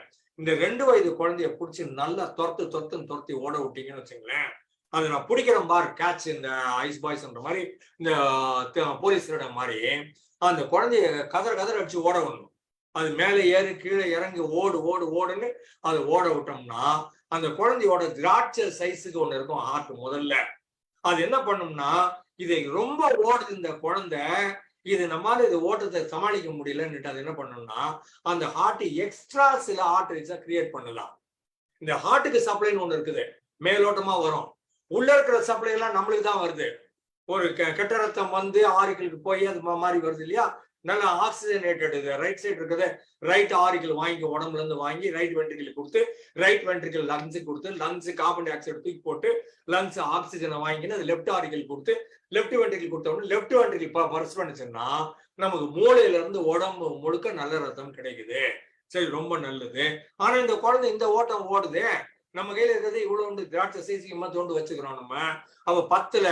அப்ப என்ன பண்ணணும், மூளை சரிதான் எக்ஸ்ட்ரா ஒரு 4 ஆர்டரியை கிரியேட் பண்ணி, இது ரொம்ப எனர்ஜி தேவைப்படுதுன்னுட்டு அது அடிஷனலா ஒரு 4-5 ஆர்டரி குட்டி குட்டியா அது எக்ஸ்ட்ரா டென்டக்கிள்ஸ் மாதிரி கிளப்பி விடும். அது இந்த ஹார்ட்டோட எக்ஸ்ட்ரா மேல இருக்கும். அப்ப நிறைய குழந்தை விளையாடுச்சுன்னா, நிறைய குழந்தை ஓடுச்சுன்னா, நிறைய எனர்ஜெட்டிக்கா வேலை பார்த்ததுன்னா, அடிஷனலா இது வந்ததுன்னா பிற்காலத்துல ஹார்ட் அட்டாக் வரக்கூடிய வாய்ப்பு கம்மி. ஏன்னா நார்மலா இருக்கிற குழந்தைகளை விட இது அடிஷனலா ஆர்டரி வச்சிருக்குது, அடிஷனலா பிளட் சப்ளை வச்சிருக்குது, ரொம்ப ஹெல்த்தியா ஹார்ட் இருக்கும்னு சொல்லுவாங்க. இது எப்பயோ நான் படிச்சது இப்ப ஞாபகத்துக்கு வந்து சொல்றேன். உள்ள வேணா டீடைல்ஸ் நான் சயின்டிபிக்கா பார்த்து அப்புறமா கிளாசிபிகேஷன் தர்றேன். அதுக்கப்புறம் காக்னிட்டிவ் ஃபங்க்ஷன்ஸ் நான் முன்னே சொன்ன மாதிரி இருக்கிற சிச்சுவேஷனை புரிஞ்சுக்கிட்டு என்ன பண்ணணும், இந்த இருக்கிற நம்ம டைம், இருக்கிற ரிசோர்ஸ், இருக்கிற பீப்புள், இருக்கிற காசு பணத்தை வச்சுட்டு நான் என்ன பண்ணலாம், how to maximise my happiness அப்படின்னு பாக்குறதுலாம் இந்த காக்னிட்டிவ் எபிலிட்டியில வரும். அப்புறம் கிளினிக்கல் அப்ளிகேஷன் முதல்ல சொன்ன மாதிரி ஸ்ட்ரோக்கு, எபிலெப்சி இந்த சொல்றாங்க இல்லையா, வலிப்பு நோய்னு சொல்றோம்ல, அது மாதிரி இல்லைன்னா ரத்த குழாய் அடைப்பு, இல்லை ரத்த குழாய் வெடிப்புன்னு சொல்றது, இல்லைன்னா மூளையில எதுனா ப்ராப்ளம் வருது இல்லையா, அந்த மாதிரிலாம் கட்டி வருது, அந்த மாதிரிலாம் வந்ததுன்னா அதையெல்லாம் இங்க நம்ம பார்க்க முடியும். இது நியூரோ சயின்ஸ் பார்க்குது. அதுக்கப்புறமா structure, function, dynamics of the brain at various levels of analysis, molecular analysis, cellular analysis, systems analysis, behavioural analysis, எல்லா அனாலிசிஸையும் பார்க்கறது நியூரோ சயின்ஸாக இருக்கிறது. ரைட்ரா. அதுக்கப்புறம் function development disorders, brain imaging, electrophysiology, molecular biology, இதெல்லாம் சொன்னேன் நான் உங்களுக்கு முன்னாலேயே. இதன் மூலமாக இமோஷன்ஸ், மென்டல் ப்ராசஸ் எல்லாம் நம்மளால கண்டுபிடிக்க முடிகிறது. அப்புறமா பீனியல் கிளாண்டுன்னு ஒண்ணு இருக்குது, அது நம்ம ஸ்லீப்பை ரெகுலேட் பண்ணுது. ஹைப்போதாலமஸ்ன்னு ஒண்ணு இருக்குது, அது வந்து மிலியோ இன்டீரியர்னு ஒண்ணு சொல்லுவோம், ஹோமியோஸ்டாசிஸ்ன்னு ஒண்ணு சொல்லுவோம். வெளியில எவ்வளவு வெதர் கண்டிஷன் இருந்தாலும் உங்க பாடி கண்டிஷன் கிட்டத்தட்ட அந்த 98.6 ஒரு கணக்கு ஒண்ணு இருக்குது, அதுக்குள்ளேயே மெயின்டைன் பண்ணும். வெளியில 100 இருந்தா 100 சார், வெளியில 60 இருந்தா 60 சார், அந்த மாதிரிலாம் வேரியேஷன்லாம் வராது. வெளியில என்ன நடந்தாலும் சரி, அது ஐஸ் பனிக்கட்டியாக இருந்தாலும் சரி, அது மிகப்பெரிய கோடை காலமாக இருந்தாலும் சரி, உங்க பாடிக்குள்ள ஒரு இன்டர்னல் டெம்பரேச்சர் ஒன்று மெயின்டைன் ஆகும். அதுக்கு பேர் ஹோமியோஸ்டாசிஸ். திரும்ப திரும்ப இது என்ன பண்ணிடும், வெளியில இருக்கிறத கண்டுபிடிச்சிட்டு அதுக்கேற்ற மாதிரி நிறைய தண்ணி குடி அப்படின்னு சொல்லுவோம். நிறைய வேர்த்து வெளியில போகுது, நிறைய தண்ணி குடி அப்படின்னு சொல்லி அது திரும்பவும் பேலன்ஸ் கொண்டு வந்துடும். அதே மாதிரி நீங்க ரொம்ப குளிரா இருந்ததுன்னா எக்ஸ்ட்ரா 2-3 கம்பளியை போட்டுக்கோ, போர்த்திக்கோ, முடக்கிக்கோ, கையை காலை முடக்கி இப்படி வச்சுக்கோ. அப்போ உன்னை ஹீட்டை ரெஸ்டோர் பண்ண முடியும். அப்போ வெளியில ஹீட் போகாது. அப்போ வெளியே இருக்கிற குளிர் வந்து உன்னை அஃபெக்ட் பண்ணாது அப்படின்னு சொல்லி கொடுக்கும். இதெல்லாம் வந்து இன்டர்னல் மிலியோ அப்படின்னு சொல்லுவாங்க. இன்டர்னல் என்வாயன்மெண்ட்னு பேர் இருக்கு. மிலியோ, MILIEO, மிலியோ இன்டீரியர் அப்படின்னா internal temperature, internal environment. Internal என்வாயன்மெண்ட்டை பாதுகாத்தாகணும், டெம்பரேச்சரையும் பாதுகாத்தாகணும். அது வந்து ஹோமியோஸ்டாசிஸ் சொல்லும். என்ன பண்ணீங்கன்னாலும் அது திரும்ப ஹோமியோஸ்டாசிஸ் நார்மல்ஸ் கொண்டாந்து விட்டுரும். பல்ஸ் 150 தூக்குனா திருப்பி அது 100 கொண்டாந்து விடும். ரன்னிங் ரேஸுக்கு அப்புறமா கொஞ்ச நேரம் ரெஸ்ட் எடுன்னு சொல்லும். தண்ணி குடிச்சதுக்கு அப்புறமா உட்காருன்னு சொல்லும். தண்ணி தாகமா இருக்குது இப்ப குடிச்சே ஆகணும்னு சொல்லும். இந்த மாதிரி இப்ப யூரின் பாஸ் பண்ணி ஆகணும்னு சொல்றதெல்லாம் வந்து ஒரு இன்டர்னல் பேலன்ஸையும் ஒரு திரும்ப திரும்ப ஒரு நார்மல்ஸையும் கொண்டு வர்றது ஹோமியோஸ்டாசிஸ் சொல்லுவாங்க. HOMEO, ஹோமியோஸ்டாசிஸ்னா ஸ்டாட்டிக் லெவல், ஒரே லெவலுக்கு திரும்ப திரும்ப வந்தே ஆகணும் அப்படிங்கிறது. STA, SIS, HOMEO, STA, SIS homeostasis. MILIEO milieu interior, INTERIOR. இந்த மிலியோ இன்டீரியரும் ஹோமியோஸ்டாசிஸும் உங்களை அறியாமலே எல்லா நேரமும் நடந்துருக்கிறதுனால்தான் நீங்களும் நானும் ஓரளவுக்கு நார்மலா ஃபங்க்ஷன் பண்ண முடிகிறது. இல்ல வெளியே அடிச்சா இப்படிதான் இருக்கும், மழை அடிச்சா அப்படிதான் இருக்கும். இல்ல, எது எப்படி போனாலும் நம்மளால நார்மலா ஃபங்க்ஷன் பண்ண முடியணும்னா இது ரெண்டும் ஒழுங்கா இருக்கணும். அதுக்கு ஹைப்போதாலமஸ் முன் உதாரணமாக இருக்கிறது. அதுக்கப்புறமா முன்னே சொன்ன மாதிரி ஈஸ்ட்ரோஜன், ப்ரோஜெஸ்டரோனுங்கிறது பெண்களோட மென்சஸும் அவங்களுடைய ஓவரையும் அவங்களுடைய சைக்கிள்ஸும் எல்லாம் சேர்ந்து பெண்மைக்குரிய இலக்கணத்துக்கு தேவையான எல்லாவற்றையும் சப்ளை பண்றது ஈஸ்ட்ரோஜன், ப்ரோஜெஸ்டரோன். டெஸ்டோஸ்டெரோன்ங்கிறது ஆண்மைக்குரிய இலக்கணத்தெல்லாம் அது வேணுங்கிறதெல்லாம் அது கொடுக்குது. அப்புறம் குரோத் ஹார்மோன் ஒண்ணுக்குது, அது வந்து பிட்யூட்ரி, நான் முதலே சொன்ன மாதிரி இது வந்து குரோத் ஹார்மோன் சொல்லுவோம். Stimulates growth, self reproduction, regeneration இந்த பாடி. நீங்க நிறைய செலவு பண்ணிட்டீங்கன்னா அது உடனே சரி பண்ண சொல்லணும். டேய் தண்ணி குடிச்சு ரொம்ப நேரம் ஆகுதுன்னா 1 மணி நேரமா பேசினுக்கிற, மரியாதைமா கொஞ்சம் தண்ணி எடுத்து கொடு அப்படின்னு சொல்றதும் இந்த பிட்யூட்ரியோட வேலை. ஸோ அதனால இது திரும்பவும் என்ன நார்மல்சி கொண்டாந்து விடும். growth, அப்புறம் cell production, childhood growth and development, tissue healing. நீங்க என்ன அடிபட்டீங்கன்னாலும் ராத்திரி தூங்குனீங்கன்னா அந்த டிஷ்யூவை இது ஆட்டோமேட்டிக்கா ஹீல் பண்ண ஆரம்பிச்சிடும். இதுவும் இதுல இருக்குது. கொஞ்சம் முன்னால டோபமைன் சொன்னேன். டோபமைனோட மெயின் வேலை வந்து ரிவார்டு, மோட்டிவேஷன், பிளஷர். மகிழ்ச்சியாக இருப்பது எப்படி? அது பரிசு கொடுத்தோம்னா, உனக்கு கிஃப்ட் கொடுக்குறோம்னு சொன்னோம்னா, நீ இந்த வேலையை முடிச்சா நான் உனக்கு சைக்கிள் வாங்கி தரேன், இந்த வேலையை முடிச்சா உனக்கு செல்போன் வாங்கி தரேன் அப்படின்னு சொன்னா எல்லாம் பண்றோம்ல, இதெல்லாம் டோபமைன் சம்பந்தப்பட்டது. ஆக்சிடோசின்ங்கிறது பெரும்பாலும் வந்து பாசம், அன்பு சம்பந்தப்பட்டது. எல்லாருக்கும் உதவணும், எல்லாரும் நல்லா இருக்கணும், குழந்தை பால் குடிக்கணும், குழந்தை மகிழ்ச்சியா இருக்கணும் அப்படிங்கிற மாதிரி நினைக்கிறோம். இது பெரும்பாலும் பெண்மையோட சேர்ந்தது. பெரும்பாலும் ஆணுக்கு இல்லைன்னு அர்த்தம் இல்லை, பெரும்பாலும் பெண்களோட சேர்ந்தது. ஆக்சிடோசின் இருக்கிறதுனாலதான் ஒரு பெண் வந்து பிள்ளை பெற்றதுக்கு அப்புறமா பால் கொடுக்க முடியுது. இவ்வளவு வலிச்சு பிள்ளை பெற்றதுக்கு அப்புறம் அவ பிள்ளைய தூக்கணும்னா ஆக்சிடோசின் சப்ளை இருக்கணும். ஆக்சிடோசின் ஊசியை போட்டு பசுமாட்டை நிறைய பால் கொடுக்க சொல்லி அந்த பாலை எல்லாம் கறந்து நம்ம குடிச்சிட்டு இருக்கிறோம். அந்த பசுமாட்டு கழுத்தெல்லாம் புண்ணா போகுது. அது ரெகுலரா அதுக்கு கழுத்துக்கு டெய்லியே ஆக்சிடோசின் ஊசியை போட்டு நிறைய பால் கறந்து கொண்டு தான் இருக்கிறோம். ஆக்சிடோசின் உடனே அதுக்கு கண்ணுக்குட்டி ஞாபகம் வந்துடும், உடனே பாசம் வந்துடும், உடனே நிறைய பால் வந்துடும், உடனே நம்மளால நிறைய பால் திருடி கொள்ள முடிகிறது. அது மாதிரி நம்ம ஆக்சிடோசின் ஊசியை போட்டு கண்ணுக்குட்டியோட பாலை நாம எடுத்து கொடுத்து கொண்டிருக்கிறோம். அதனால நாம நன்றி கெட்ட மனிதர்களாக இருக்கிறோம். அது தனி கதை. அப்புறமா என்டார்பின் ஒண்ணு இருக்குது. இது வந்து நேச்சுரல் பெயின் கில்லர்ன்னு சொல்லுவாங்க. இது இந்த மரிவானா, காஞ்சா, ஹாஷிஷ் சொல்லுவோம் இல்லையா, வேற மாதிரி ஒரு எக்ஸ்பீரியன்ஸ் கொடுக்கும். வேற ஒரு உலகத்துல இருக்கிற மாதிரி ரியாலிட்டியை கட் பண்ணி வேற ஒரு எக்ஸ்பீரியன்ஸை கொடுக்கும். அந்த மாதிரி பார்க்கும்போது பெத்தடின், நோவகேன், கொக்கேன் அப்படிங்கிற மாதிரி இது வந்து பெயின் ரிலீவர். எவ்வளவு பெரிய பெயினா இருந்தாலும் உங்களுக்கு அந்த ஃபீலிங் இல்லாம பண்றது. இதுல இருந்து தான் நம்ம அனஸ்தீசியா எல்லாம் கண்டுபிடிக்கிறோம். இதுல இருந்து நம்ம சர்ஜரி எல்லாம் பண்ணி உட்கார்ந்து இருக்கிறோம். இதெல்லாம் வந்து என்டார்பின் சம்பந்தப்பட்ட ஏரியா. அதுக்கப்புறம் செரோட்டோனின் ஒண்ணு இருக்குது. இது வந்து ஸ்லீப்பு, அப்பிடைட், டைஜஷன்.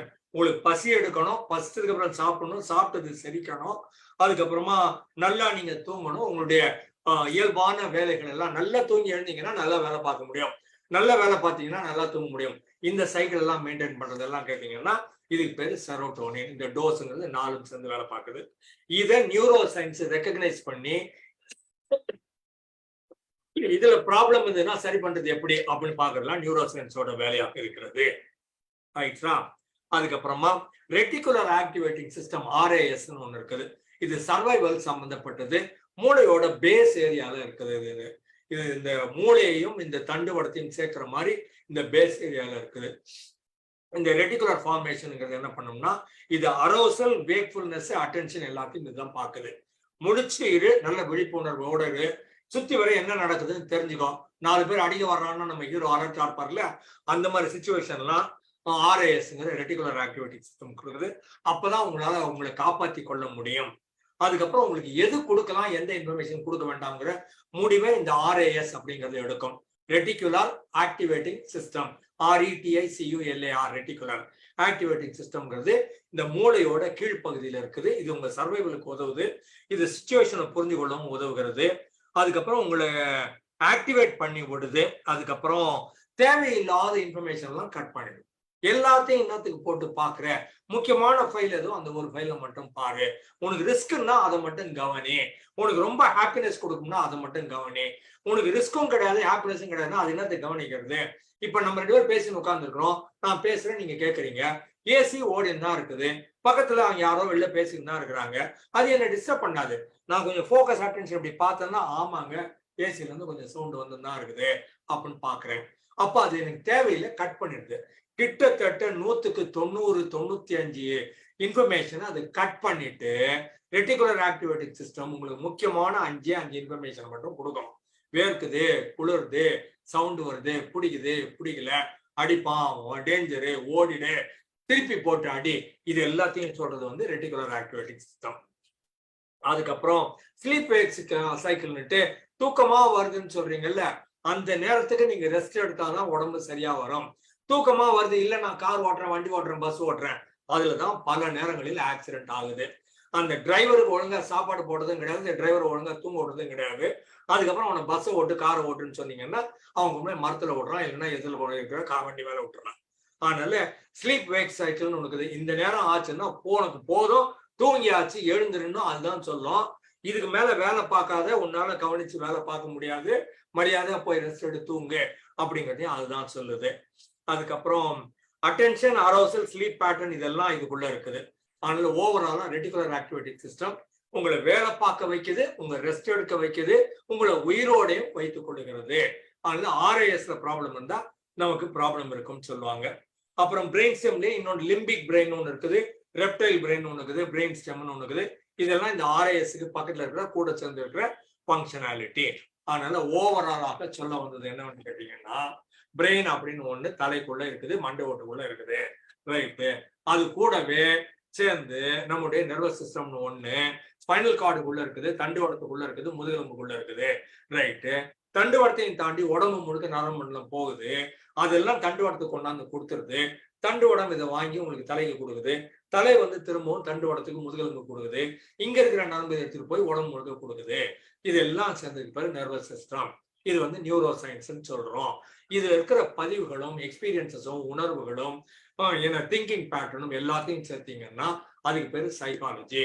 இன்ஃபர்மேஷன்லாம் வாங்கி உள்ள வச்சுட்டு based on my life experiences, based on my earlier emotions, based on my decision making process, based on the thinking process, எல்லாத்தையும் ஒன்னா சேர்த்து என் முன்னால என்ன சூழல் இருக்குது, நான் என்ன பண்ணணும், எப்படி எதிர்கொள்ளணும், எதை சால்வ் பண்ணணும், எதை அச்சீவ் பண்ணணும், எப்படி சொன்னா மக்கள் கைத்தட்டுவார்கள், பாராட்டுவார்கள், ஏற்றுக்கொள்வார்கள், எப்படி நானே எனக்கு வேணுங்கிறத மக்களோடு சேர்ந்து சோசியல் சிஸ்டம்ல ஒரு மனிதனாக உயிர் வாழ்வது எப்படி, குடும்பத்தில் நல்ல உறுப்பினராக இருப்பது எப்படி, என்னுடைய தேவைகளை என்னுடைய ஆசைகளை நிறைவேற்றிக் கொள்வது எப்படி அப்படிங்கிற எல்லா இடத்துலையும் உங்க தாட், ஃபீலிங், ஆக்ஷன் 3 வரும். அதுக்கு சைக்காலஜி பொறுப்பு. அதனால பிரெயின் உள்ள இருக்குது, நியூரோ சயின்ஸ்ங்கிறது தலையில இருந்து ஆரம்பிச்சு முதுகெலும்புக்கு போய் உடம்பு முழுக்க இருக்குது. சைக்காலஜிங்கிறது பதிவுகளையும் உணர்வுகளையும் ஒன்னா சேர்த்து, எண்ணங்களையும் உணர்வுகளையும் ஒன்னா சேர்த்து இந்த பாடியை எப்படி ஃபங்க்ஷன் பண்ண வைக்குது, பெர்ஃபார்ம் பண்ண வைக்குது, ஆக்ஷன் எடுக்க வைக்குது அப்படின்னு பாக்குறது சைக்காலஜி. 3 ஒண்ணுதான், ஆனா 3 வேற. முடிச்சுட்டேன், நன்றி. எல்லாரும்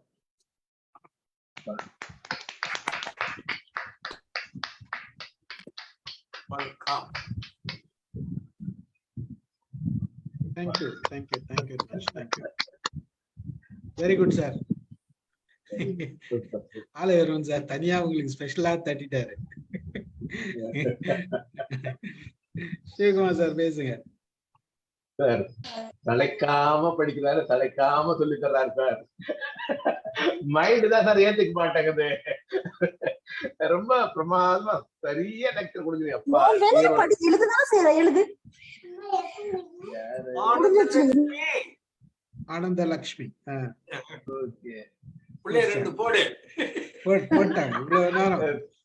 அப்படியே சென்ட்ரல் நியூரோ சிஸ்டத்தை பத்தி பிரமாதமா லெக்சர் கொடுத்துட்டீங்க. ரொம்ப அருமையா இருந்தது சார். எனக்கு நீங்க 200 பக்கம் 300 பக்கம் படிச்சு ஒரு 20 பக்கத்துல நோட்ஸ் எடுத்து எங்களுக்கு சொல்லிட்டீங்க. 2 வார்த்தை 3 வார்த்தை கூட எங்களுக்கு மனசுல வந்து சொல்ல தெரியல. அந்த அளவுக்கு தான் எங்க கெப்பாசிட்டி. உங்க capacity extraordinary extraordinary extraordinary. Super. வாழ்த்துக்கள் தான் சொல்ல முடியும். அருமை. எனக்கு நியூரோ சிஸ்டம் சொல்றப்போ எனக்கு லாங்கஸ்ட் நர்வு காலுக்கு போற நர்வு தான். இதுதான் எனக்கு ப்ராப்ளம். எனக்கு பர்சனல் ஷேர் பண்ண விரும்புறேன். பர்னிங் ஃபிட் சொல்லுவாங்களே, அது எனக்கு I don't have sugar, I don't have BP, ஒரு பெரிய மருந்து ஒரு பெரிய போடல, இருந்தாலும் பர்னிங் ஃபிட் அடிக்க சொல்றாங்க. இந்த சக்கரை நோய் உள்ளவங்களுக்கு நிறைய வருவாங்க. சக்கரை எனக்கு இல்லவே இல்லை, ரெகுலரா செக்அப் பண்றோம், ஒண்ணு இல்லை. ஆனாலும் வயதாக இந்த பர்னிங் ஃபிட் வரும் அப்படின்னா எத்தனையோ எங்க ஃபேமிலி டாக்டர் போனேன். அதுக்கு அந்த B12 மாத்திரை கொடுப்பாரு, சாப்பிட்றப்ப நிற்கும், மறுபடியும் எரியும். எரியும்னா கபன்னு எரியும், படுக்கிறப்பதான் எரியும், போறப்பெல்லாம். இந்த எரிச்சலுக்கு டெம்பரரியா அந்த மாத்திரைகள் உதவுதை தவிர பர்மனன்ட்டுக்கு ரிலீஃப் இல்லை. GHக்கு போனேன். அங்க அந்த பெரிய டிபார்ட்மெண்ட்டே ஒரு சவுண்ட் விட்டு வருதுங்களா சார்? கேக்குது சார், கேக்குது. ஓகே. GH பிப்ரவரி மாதம் போனோம் சார். ஃபுல்லா டெஸ்ட் பண்ணாங்க. எலக்ட்ரிக் கரண்ட் கை காலுக்கெல்லாம் வச்சு பார்த்தாங்க. No major deficiency. இருந்தாலும் இது இருக்கும் 75 78 வயதானதுக்கு அப்புறம் இருக்கும். அத நீங்க இம்பார்ட்டன்ஸ் கொடுக்காம மறந்துடுங்க. அது என்னுடைய பர்சனல் அனுபவத்தை ஐ வாண்ட் டு ஷேர். இது வைட்டமின் மாத்திரை கொடுக்குறப்போ அது வேலை செய்யும். அதுக்கப்புறம் பர்னிங் ஃபிட் ரெகுலரா இருக்கும். இதுதான் என்னுடைய பர்சனல். இந்த நியூரோ சிஸ்டம் சொல்றப்போ எனக்கு இந்த லாங்கஸ்ட் நர்வு காலுக்கு அடியில போற நர்வு தான் லாங்கஸ்ட் நர்வுனாங்க. இது அஃபெக்ட் ஆகுது வயதாக. I wanted to share. Thank you sir. Thank you. Super. Thank you. அந்த உள்ளங்கால் ஏரியா இருக்குது இல்லையா, அந்த இடத்துல மசில் கொஞ்சம் குறைஞ்சு தேஞ்சு போயிடும், இல்லைன்னா எலும்பு எக்ஸ்ட்ரா கொஞ்சம் வளர்ந்துரும். அந்த மாதிரி இருந்ததுன்னா அது தேயக்கூடிய வாய்ப்பு இருக்குது. அப்ப வலிக்கத்தான் செய்யும். அப்ப நம்ம எக்ஸ்ட்ரா எவ்வளவு வச்சு செருப்பு போட்டுக்கணும், நிறைய குஷன் வச்சு சாப்பிட்டு வச்சு செருப்பு போட்டுக்கணும். இது எனக்கு தெரிஞ்ச லேமன் பதில். இது டெக்னிக்கல். ஆமா சார் அப்படிதான் சொல்றாங்க. அதான் chappal is very important. Super. Okay, எல்லாரும் போறதுக்கு முன்னாடி ஒரு இன்ஃபர்மேஷன் கொடுத்துறேன் இருக்கிறவங்க எல்லாருமே. ஆக்சுவலா நாளைக்கு இல்லைன்னா நாளன்னைக்கு மேபி ஒருத்தருக்கு பிரெயின் டியூமர் ஆபரேஷன் பண்ணாங்க. அவர் என்னோட ஃப்ரெண்டு. அவர்கிட்ட நான் வந்து ஒரு போன் கால்ல அவரை பத்தி அவர் டீட்டெயில் கேட்டு ஒரு ரெக்கார்ட் பண்ணி வச்சிருக்கேன். இந்த டோட்டலாவே அவர் வந்து ஒரு பிரெயின்ல என்ன நடந்தது, அவருக்கு எப்படி ஆப்ரேஷன் பண்ணாங்க, அதுக்கு முன்னாடி என்ன சிம்டம்ஸ் இருக்கு, அதுக்கப்புறம் எப்படி இருந்தது, எல்லாமே டாக்டரோட அட்வைஸ் எல்லாமே ரெக்கார்ட் பண்ணி வச்சிருக்கேன். அந்த ரெக்கார்டை போட்டுட்டு நம்மளோட பிரெயினோட அதை பத்தி நம்மளோட வியூஸ் இதெல்லாம் பேசலாம் அப்படின்னு ஒரு ப்ரோக்ராம் நாளைக்கோ இல்லை நாளைக்கு பிளான் பண்றேன். அது ஒரு இன்ஃபர்மேஷன் போடுறப்ப எல்லாரும் வந்தீங்கன்னா இட்ஸ் யூஸ்ஃபுல் இன்ஃபர்மேஷன். நிறைய செய்திகள் இருக்குது. அதாவது தியரிட்டிக்கலா வேற, ஒரு பிராக்டிக்கலா பார்த்த விஷயங்கள் வேற. தியரிட்டிக்கலா இருக்கிறது ஒண்ணு, பிராக்டிக்கலா அவர் பார்த்து எக்ஸ்பீரியன்ஸ் ஆனது சொல்லியிருக்காரு. Is about 73 years old man. எனக்கு ரொம்ப நாளா தெரிஞ்சவர், சவுதியில என்னோட இருந்தவர், நல்ல experience person, well educated. Brain surgery சக்சஸ்ஃபுல்லா இருக்கா sir? Normally percentage of success நிறைய இருக்கா சார்? இன்னைக்கு நான் அவர்கிட்ட பேசி ரெக்கார்ட் பண்ணி வச்சிருக்கேன். அதை பற்றி நம்ம டீட்டெயில் கேட்டோம். அவர் நிறைய இன்ஃபர்மேஷன் கொடுத்திருக்காரு. நாட் ஒன்லி பிரெயின், வேற சில இன்ஃபர்மேஷன் எல்லாம் கொடுத்திருக்காரு. அதெல்லாம் நமக்கு தேவைப்படும். அந்த இது பார்க்கும்போது, அந்த டாக் பார்க்கும்போது நல்லா இருக்கும்னு சொல்றேன். எல்லாரும் அவசியம் வாங்க. நாளைக்கு இல்லை நாளைக்கு நான் சொல்றேன், பேசிட்டு நம்ம மக்கள்கிட்ட பேசிட்டு. தேங்க்யூ. லதா மேடம் பேசுங்க. சார் ஐயோ தாங்க முடியல சார், எவ்வளோ இன்ஃபர்மேஷன் சார். நீங்க தாங்க முடியலன்னு சொன்னீங்கன்னா 2 அர்த்தம் இருக்குது. சார் நான் சொல்லி முடிக்கிறேன். சிவகுமார் சார் சொன்ன மாதிரி அப்பப்பா வெரி டிஃபிகல்ட் சப்ஜெக்ட். நீங்க எப்படி மேக்ஸ் சொல்றீங்களோ சொல்றேன், வெரி டிஃபிகல்ட். ஒரே ஒரு கொஸ்டின் கேக்குறேன். இந்த ஹோமியோடாக்சிக் சொன்னீங்க இல்லையா, இன்டர்னல் டெம்பரேச்சர். அப்ப அந்த மாதிரி அந்த அந்த டாக்ஸிக் ப்ராப்ளம், அதாவது ப்ராப்ளம் இல்ல, அது எப்படி அதிகமா இருக்கு கம்மியா இருக்குங்கிறது எந்த யூனிட் ஏதாவது இருக்கா? அது எப்படி சொல்லுவாங்க? ஃபார் எக்ஸாம்பிள் ஹோமியோடாக்சிக் இல்ல, ஹோமியோஸ்டாசிஸ், STATIS. ஸ்டாசிஸ்னா ஸ்டேட்னு அர்த்தம், டாக்ஸிக்னா விஷம்னு அர்த்தம். இல்ல சார், நீங்க பிகினிங்ல கூட சொன்னீங்க, இதுக்கு முன்னால ஒரு தடவை கூட சொன்னீங்க. இப்ப ஹோமியோஸ்டாசிஸ்ங்கிறது ஒரே லெவல்ல சமநிலையில உங்க உடம்ப வச்சுக்கணும். வெளியில என்ன வேணா நடந்து போகுது, உள்ளுக்குள்ள இருக்கிற டெம்பரேச்சர் ஒரே மாதிரி தான் இருக்கணும் அப்படின்னு ஒரு கணக்கு இருக்குது. அது திரும்ப திரும்ப கொண்டாந்து விடும். அது இருக்க அந்த அந்த சிச்சுவேஷனாலதான் சேம் டெம்பரேச்சரை ஒருத்தரால தாங்க முடியுது, ஒருத்தரால தாங்க முடியறது இல்லையா சார்? ஐயோ, நீங்க கூட சொன்னீங்களா, ஒருத்தர் வந்து சாதாரணமா எடுத்துட்டு போவாங்க, இன்னொருத்தவங்க வந்து ஐயோ இவ்வளவு வெயிலா இருக்கு என்னால முடியல அப்படி எப்படின்னு சொல்லுவாங்க அப்படிங்கிறீங்க. முடியல எது சொன்னாலும் உடம்பு உள்ளுக்குள்ள இந்த 98.6 பக்கத்துலயே கொண்டாந்து வைக்கும். ரொம்ப கஷ்டப்பட்டு கொண்டாந்து வைக்கும். தண்ணி நிறைய குடிச்சிட்டீங்க, ஐஸ் வாட்டர் நிறைய குடிச்சீங்கன்னா ஈஸியா பண்ணிடும். தண்ணி குடிக்காமலே இருந்தீங்கன்னா ரொம்ப கஷ்டப்பட்டு பண்ணும். ஆனா திரும்பவும் அது பேலன்ஸ் கொண்டாந்து விட்டுரும். இது கீழே 95 அது கொண்டு போகாது, 103 அது கொண்டு போகாது. 103 போச்சுன்னா ஜுரம்னு அர்த்தம்.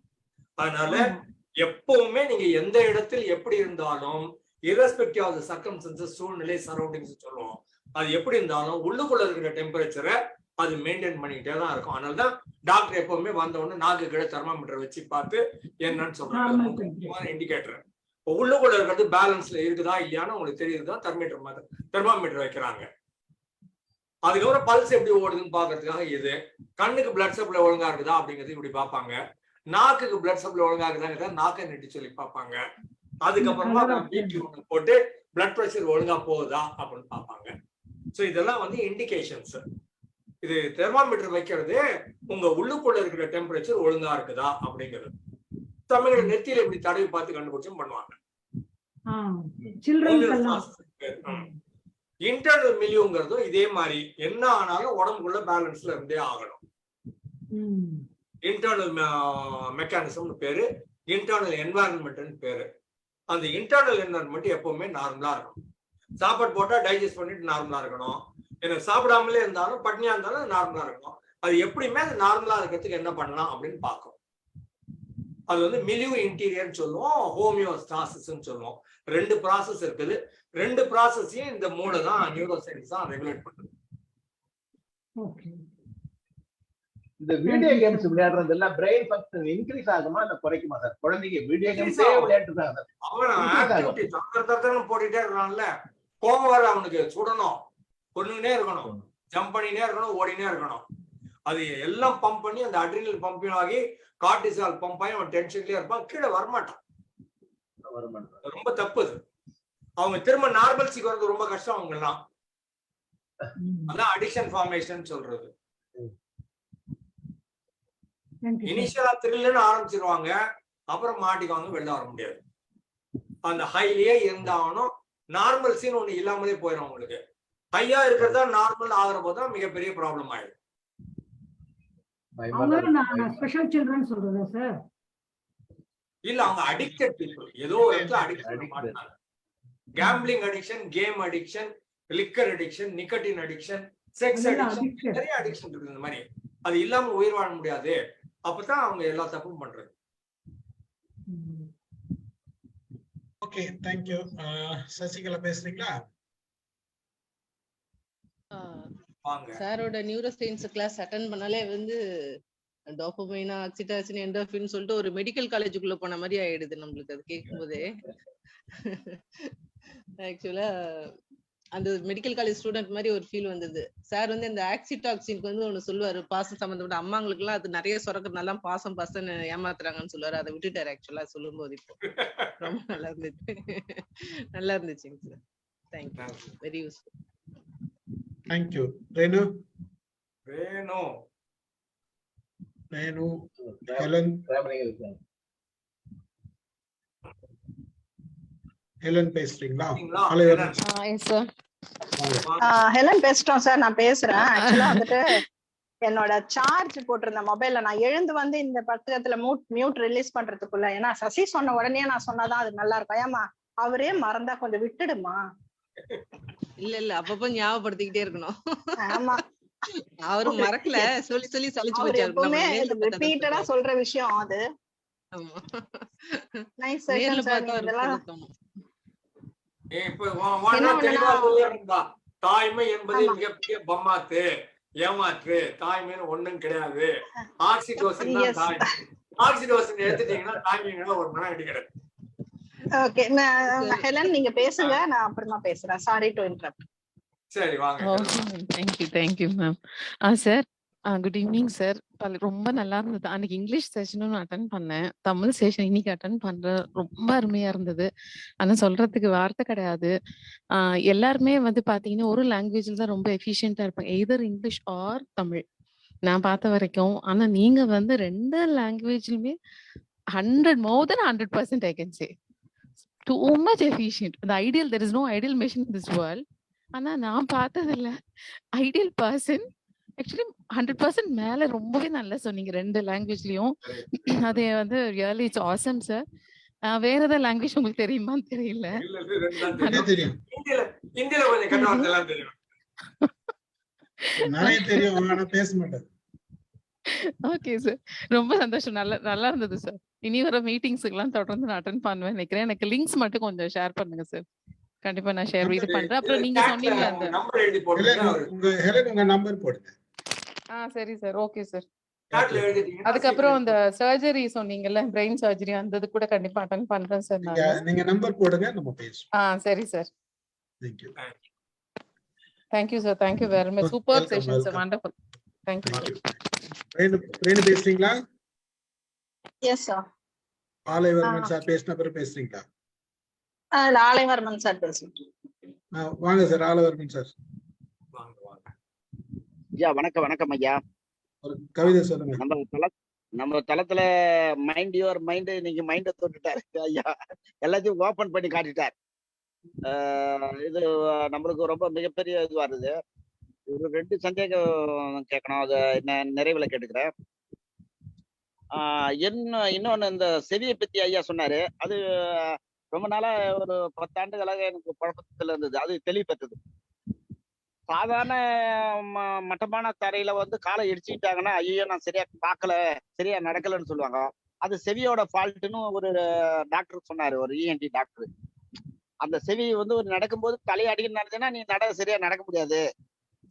அந்த ஒரு லெவல்ல அந்த மைய கோட்டுல கரெக்டா அந்த செவி நின்ன பிறகுதான் உனக்கு நடை கரெக்டா இது வரும். தலையை சாச்சிட்டு வலிச்சிட்டு பண்ணா அந்த மாற்றுத்திறனால கூட பார்ப்பேன். ஒரு முறை தடி கொடுவும் 100 முறை தடி கொடுவாங்க. இப்பதான் உழுந்த பண்ணா அவங்களோட செவி கரெக்டா அமையல அவங்களுக்கு. அதனால அந்த கிரகிக்கிற தன்மை இல்லாதனால அது போல. ஐயோ ஐயா நல்லா தெளிவா நுண்ணறிவாளர்ல ஐயா வல்லுநர்ல அப்படியே வாடி கொடுக்குறாரு. எல்லாம் ஒவ்வொரு பேர் பார்ட்ஸாவும் அப்படி பிரிச்சு அப்படியே ஒன்னா சேர்த்து திருப்பி பூட்டி லைன் வண்டி வெளியே அனுப்புறாரு. அதனால ஐயா மற்ற மகிழ்ச்சி. முத்தையா வந்து தளத்தின் நம்மளுக்கு சுத்த ஐயா. நித்தமும் நீங்க வந்தீங்கன்னா ஒரு தளத்துல ஒரு புத்துணர்ச்சி கொடுக்குறீங்க. 2வது அதான் ஒரு சத்தியம் சொன்னேன். இப்போ நம்ம மூளையை அளந்துட்டோம் அளவுகோலிட்டு. விலங்கினத்துக்கெல்லாம் ஒரு மூளை வச்சுக்கிறாங்களா, அது என்ன பர்பஸ்க்காக அது இயற்கை படைச்சிருக்கோன்றது அவங்க அதுவும் சித்திக்கு போறது கிடையாது. மனிதனுக்கு இருக்குது நம்ம இவ்வளவு கிரகிக்கிறோம், இவ்வளவு விஷயங்களை உள்வாங்குறோம், பிடிச்சிடும். அதுங்களும் படிச்சு அது மண்டி ஓபன் பண்ணி பார்த்தா அதுக்குள்ளும் இருக்கு. ஆனா அது என்ன பர்பஸுக்காக, அதோட பாடியை மைனட் பண்றதுக்காக இல்ல வாழறது என்ன பர்பஸ்ன்னு இப்ப நம்ம இவ்வளவு தகவல்களை எல்லாத்தையும் விசாரிக்கிறோம், எல்லாத்தையும் சேகரிக்கிறோம். நம்ம தேவையில்லாத நம்ம பார்த்து எடுத்துக்காத விஷயத்த மூளை எடுத்து போய் வச்சுக்குது. இவன் திருடன், இவன் ஏமாத்தல்காரன், இந்த இடம் ஆபத்து, இதெல்லாம் ஒரு எமர்ஜென்சி ஒர்க் எல்லாம் அது தன்னறியாத நம்மளே அது மெமரி கொண்டு போகல. அது ஆட்டோமேட்டிக்கா அது போய் எடுத்து வச்சுது. அது தன்னறியாத உள்ள எடுத்து போய் சேர்த்து இதெல்லாம் தேவை நம்மளுக்கு ஸ்டோரேஜ்ல தேவைன்னு எடுத்து போய் வச்சுக்கிட்டு. இது நெருப்பு, இப்படிப்பட்ட ஒரு இது வந்து நைஃப் ரொம்ப ஷார்ப்பா இருக்குது, இதெல்லாம் ஆபத்து, இதெல்லாம் வந்து தன்னறியாத உள்ள எடுத்து போய் வச்சுட்டு இதெல்லாம் உஷாரா கேர்ஃபுல்லா கையாளணும். ஆனா அந்த நம்மள அறியாத இந்த இவ்வளவு தகவல்களை நம்ம எடுத்துக்கிறோம். அப்ப அனிமல்ஸுக்கு எல்லாம் வச்சுக்கிறது அதுக்கு என்ன பர்பஸுக்காக ஒண்ணும் புரியல எனக்கு. ஏன்னா அதுக்கு அறிவிலும் கம்மின்றோம். என்ன செயல்பாடுக்காக இருக்கும், நம்மளுக்கும் அதுக்கு என்ன வித்தியாசங்கள். இப்ப நம்ம வந்து மனிதன் இவ்வளவு ஆற்றலை நம்ம வாங்கிக்கிறோம். ஜெனட்டிக்காக ஜீன்ஸுக்கெல்லாம் வேற வாங்கி வச்சிருக்கிறோன்றோம். அதோட மூளை டிரான்ஸ்லேஷன் ஆனா ஆளே மாறிடுவாரு. அவரோட சாத்தியக்கூறுகள்ல ஆனா மாறினா அவரோட ஃபுல் பாடியும் ஃபுல்லாவே மாறிட்டோம். அதோட லைஃப் ஸ்டைலே மாறிடும். நன்றி ஐயா, அருமையா இருந்தது. ஆனா இன்னொரு சக்தி தான் மூளைன்றது. அது ஒரு ஒரு ஒரு கூழ் பகுதி மாதிரி தான் இருக்குது. அதுல ஒரு நரம்புலாம் இருக்குமா? மேல் பகுதியில தான் ஏதோ ஒரு நரம்பு ஓட்ட மாதிரி தெரியுது. ஆனா உள்பகுதியில வந்து ஒரு ஒயிட்டா ஒரு மாவு மாதிரி தான் இருக்குது ஒரு மூளைன்றது. அது எந்த ஒரு இதுவும் கிடையாது. அது பார்த்தோம்னா ஒரு இன்ஃபர்மேஷன் மூளை பத்தி ஒரு இன்ஃபர்மேஷன் சொல்றேன், வாங்கிக்கோங்க. எங்கேயாவது உடம்புல அடிபட்டதுன்னா மூளை வலிக்குதுன்னு சொல்லும். மூளையே நேரா ஆட்சி வலிக்கவே வலிக்காது.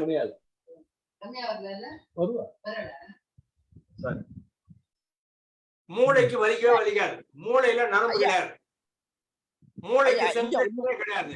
வெளியில இருக்கிறத இது புரிஞ்சுட்டு வலிக்குதுன்னு சொல்லி ரியாக்ட் பண்ணுமே தவிர by itself brain cannot understand pain அப்படின்னு ஒரு லாஜிக் இருக்குது. மற்றபடி எவல்யூஷனரி ட்ரீன்னு ஒண்ணு வருது, பாக்டீரியான்னு வந்தது. அப்புறம் அமீபா, பரமேசியம், யூக்ளினா, ஹைட்ரா, அப்புறம் ஃபிஷ், அப்புறம் ரெப்டைல்ஸ், அப்புறம் பேர்ட்ஸ், அப்புறம் அனிமல்ஸ், அப்புறமா மங்கி, அதுக்கப்புறம் மனுஷன் அப்படின்னு வந்தது. எவல்யூஷனரி ட்ரீ எல்லாமே ஒரே ட்ரீங்கிறாரு அவரு சார்ல்ஸ் டார்வின். வேர்ல இருந்து ஆரம்பிச்சு மரம் வருது, மரத்துல நிறைய கிளை இருக்குது, கிளையில சின்ன சின்ன கிளை இருக்குது, அல்டிமேட்டா காய் கனி பூவெல்லாம் இருக்குது அப்படின்னு சொல்ற போது உச்சாணி ஏரியால இப்ப மனுஷன் இருக்கிறான். இங்க முடியல, இன்னமும் மரம் வளரும். நம்மளை தாண்டி இன்னொரு உயிரினம் வரும். குரங்க நாம ட்ரீட் பண்ற மாதிரி அவங்க நம்மளை ட்ரீட் பண்ற ஒரு லெவலும் வரக்கூடும். ஆனாலும் எல்லா உயிரினமும் இந்த மாதிரி இப்ப வேற மாதிரி உங்களுக்கு பதில் சொல்லணும்னா, எல்லா உயிரினத்தோட நோக்கம் என்னன்னு கேட்டீங்கன்னா, மனுஷனை உருவாக்குறது தான் எல்லாத்தோட நோக்கம்.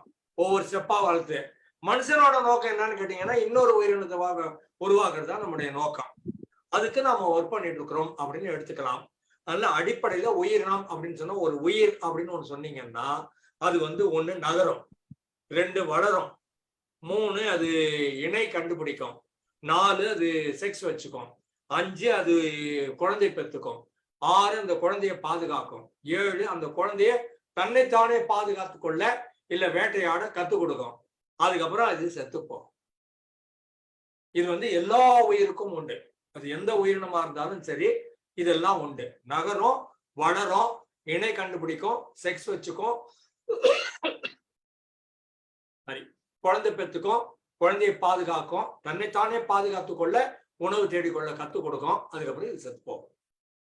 இது எந்த உயிரா இருந்தாலும் சரி, நல்லது கெட்டதெல்லாம் கிடையாது. ஆணுக்கு மட்டும்தான், பெண்ணுக்கு மட்டும்தான், இல்ல மனுஷனுக்கு மட்டும்தான், இல்ல குரங்குக்கு மட்டும்தான், இல்ல எல்லா உயிரினமும் செய்யும். அதனால இயல்பாக எல்லாமும் இருக்கும். நாம அடிஷனலா என்ன பண்ணோம்னா, மொழின்னு ஒண்ணு கத்துக்கிட்டோம், அதை புத்தகம்னு மாத்தணும், அதை டிஜிட்டல்னு இப்ப கம்ப்யூட்டர் ஆக்கி இருக்கிறோம். அதனால நாம இருக்கக்கூடிய வாய்ப்பு, நாம உடம்பு செத்து போனாலும் நம்ம மெசேஜ் இருக்கக்கூடிய வாய்ப்பு இருக்குது. திருவள்ளுவர் 2000 வருஷத்துக்கு முன்னால எழுதினாரு, நம்ம யூஸ் பண்ணிட்டு இருக்கிறோம். சங்க இலக்கியம் எல்லாம் எழுதி வச்சாங்க, 10 பாட்டு 8 தொகை 15 கீழ்கணக்கு நம்ம பயன்படுத்திட்டு இருக்கிறோம். இது ஆடு மாடெல்லாம் பண்ண முடியாது, மற்ற உயிரினங்கள் பண்ண முடியாது. ஏன்னா அதுங்களுக்கு மொழி கிடையாது, மொழியை பதிவு பண்ணல. பதிவு பண்ணது 2000 வருஷம் கழிச்சு பிரிண்ட் அடிச்சு பார்க்கல. நாம் அதெல்லாம் பண்றோம். அந்த ஒண்ணு மட்டும்தான் நம்ம டிஃபரன்ஸே தவிர மற்றபடி எல்லாமும் ஒண்ணுதான். உணர்வுகளின் அடிப்படையில் எல்லா உயிரினமும் ஒண்ணுதான், அதுல டிஃபரன்ஸே கிடையாது. காலேஜுக்கு போனோம், பள்ளிக்கூடத்துக்கு போனோம், எழுத படிக்க கத்துக்கிட்டோம், ரூபா நோட்டு சம்பாதிக்க கத்துக்கிட்டோம், ஊர் சுத்தணும், இதுதான் மற்றது டிஃபரன்ஸே தவிர மற்றபடி எல்லா உயிரினம் மாதிரி நமக்கும் மற்றவர்களுக்கும் உணர்வுகள் ஒன்றுதான். உணர்வுகள்ல ஒரு வேறுபாடும் கிடையாது. சரியா?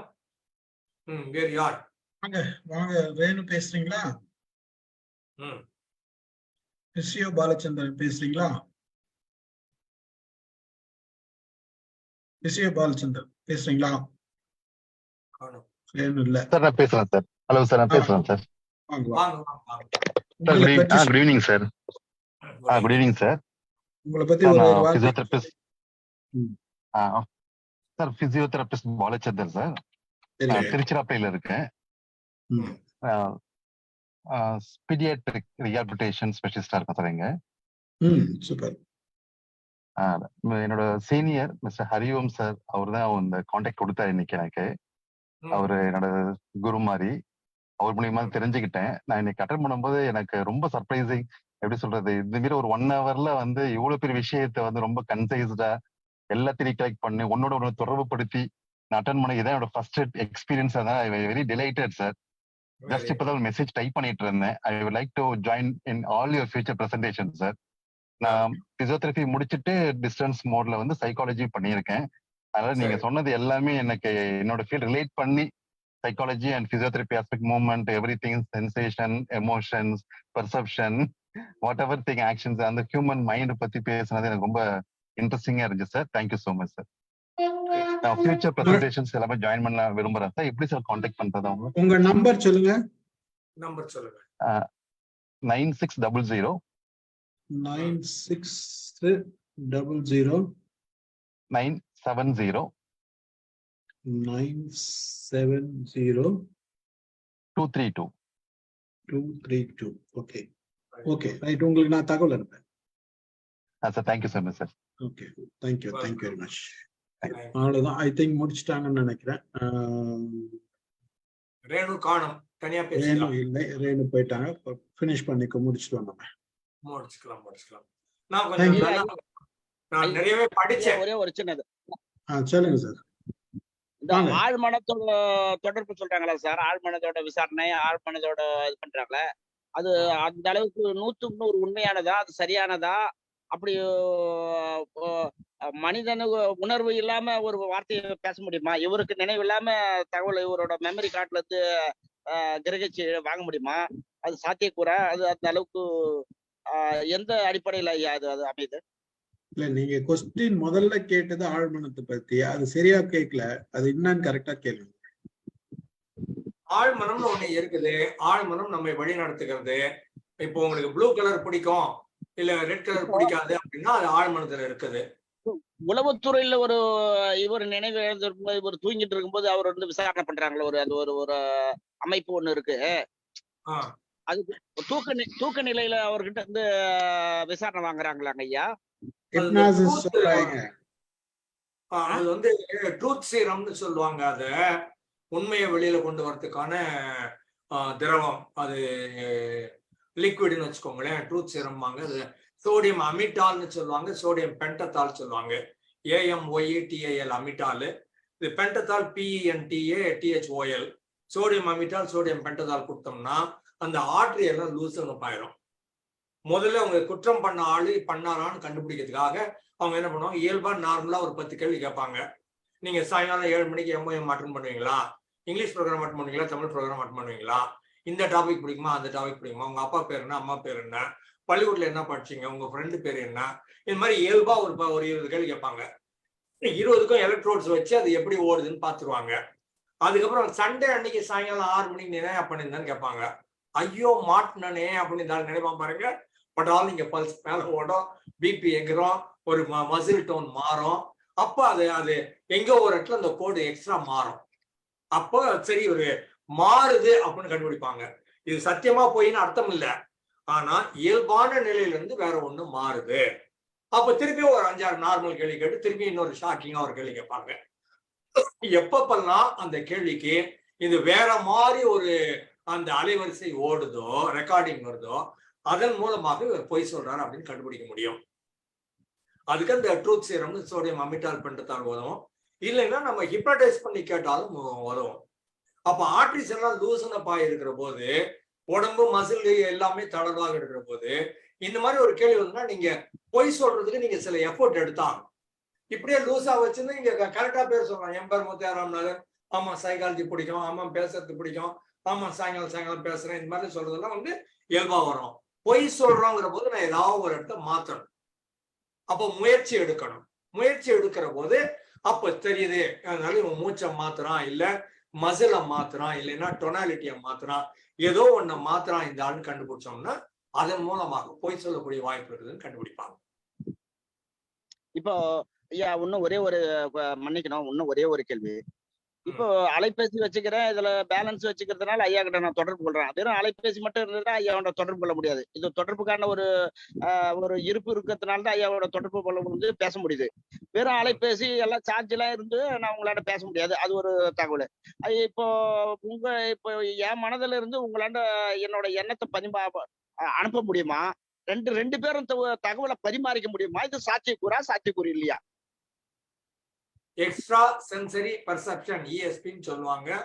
உங்க சென்ஸ் 5 சென்ஸை பயன்படுத்தாம வேற எப்படியோ நீங்க என் கூட தொடர்பு கொள்றீங்க, இல்ல என்ன புரிஞ்சுக்கிறீங்க, இல்ல என் உணர்வை புரிஞ்சுக்கிறீங்க, இல்லைன்னா என் உடம்புல இருக்கிற நோயை நீங்க தீர்க்க போறீங்க. இது டெலி ஹீலிங்னு சொல்லுவாங்க. டெலினா தூரம்னு அர்த்தம். அது மாதிரி பண்றதெல்லாம் வந்து சயின்ஸுக்குள்ள வரலை. அந்த மாதிரி பண்ண முடியும்னா நான் இங்க உட்காந்துங்கன்னா ஆபீஸ்ல என்ன வேணா மெசேஜ் கொடுத்துடலாம், என்ன ஆபீஸ் வேலையை நடத்திடலாம், போலீஸ்காரங்க ஏதோ எந்த வேலையும் செய்வானா கண்டுபிடிச்சிடலாம். அப்படிலாம் நடக்காது, முடியாது.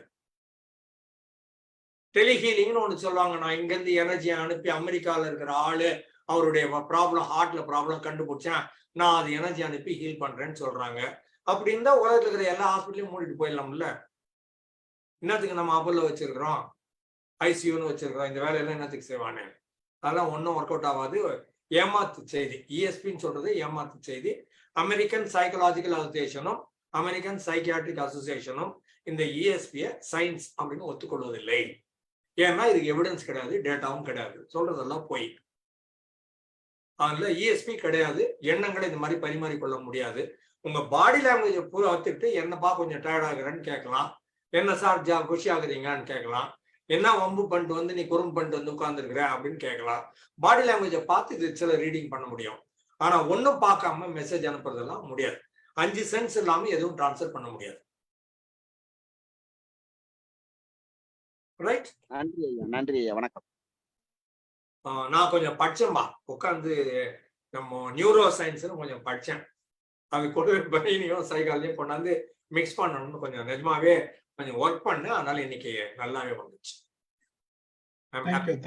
Thank you wonderful super sir. Session. Thank you sir. Thank you sir. கலந்து கொண்ட அனைவருக்கும் நன்றி. இன்னொரு செஷன்ல நம்ம வந்து இதை பத்தி பார்ப்போம். நாளைக்கு இல்ல நாளைக்கு நான் சொல்றேன், உங்களுக்கு தகவல் அனுப்புறேன். அது வந்து அவைலபிலிட்டி நம்ம டீமோட அவைலபிலிட்டி, ஏன்னா எல்லாரும் இருக்கணும்னு நினைக்கிறேன் அந்த செஷனுக்கு. அதுக்காக தான் கொஞ்சம் கன்ஃபார்ம்டா டேட் சொல்லல. சொன்ன பிறகு நம்ம நாளைக்கு அதையும் பார்ப்போம், பார்த்துட்டு நிறைய பேசுவோம். நிறைய விஷயங்கள் நம்ம பேசுவோம். ஆட்டிசம் ஸ்பெக்ட்ரம் பேசுறீங்களான்னு ஒரு பிசியோ பாலச்சந்தர் கேட்டிருக்காரு. நான் எதனா படிச்சுட்டு தியரிட்டிக்கலா சொல்லலாம். But doctor Gopalakrishnan N friend ஒருத்தர் இருக்கிறாரு, ஆட்டிசம் ஸ்பெஷலிஸ்ட், சென்னையில இருக்கிறாரு. இன்னைக்கு கூட வீட்டுக்கு வந்திருந்தாரு. அவரு எக்ஸ்பர்ட். அவரை ஆட்டிசம் ஸ்பெக்ட்ரம் அவரு பிரமாதமாக பேசக்கூடிய ஆள், வெல் எக்ஸ்பீரியன்ஸ் பர்சன். அதனால அவரை கூப்பிட்டு பேச சொல்லுவோம். அவரை கூப்பிட்டு பேச வச்சிருவோம். தேங்க்யூ. கலந்து கொண்ட அனைவருக்கும் நன்றி. நிகழ்ச்சியை நிறைவு செய்கிறேன். நன்றி. Thank you so much sir.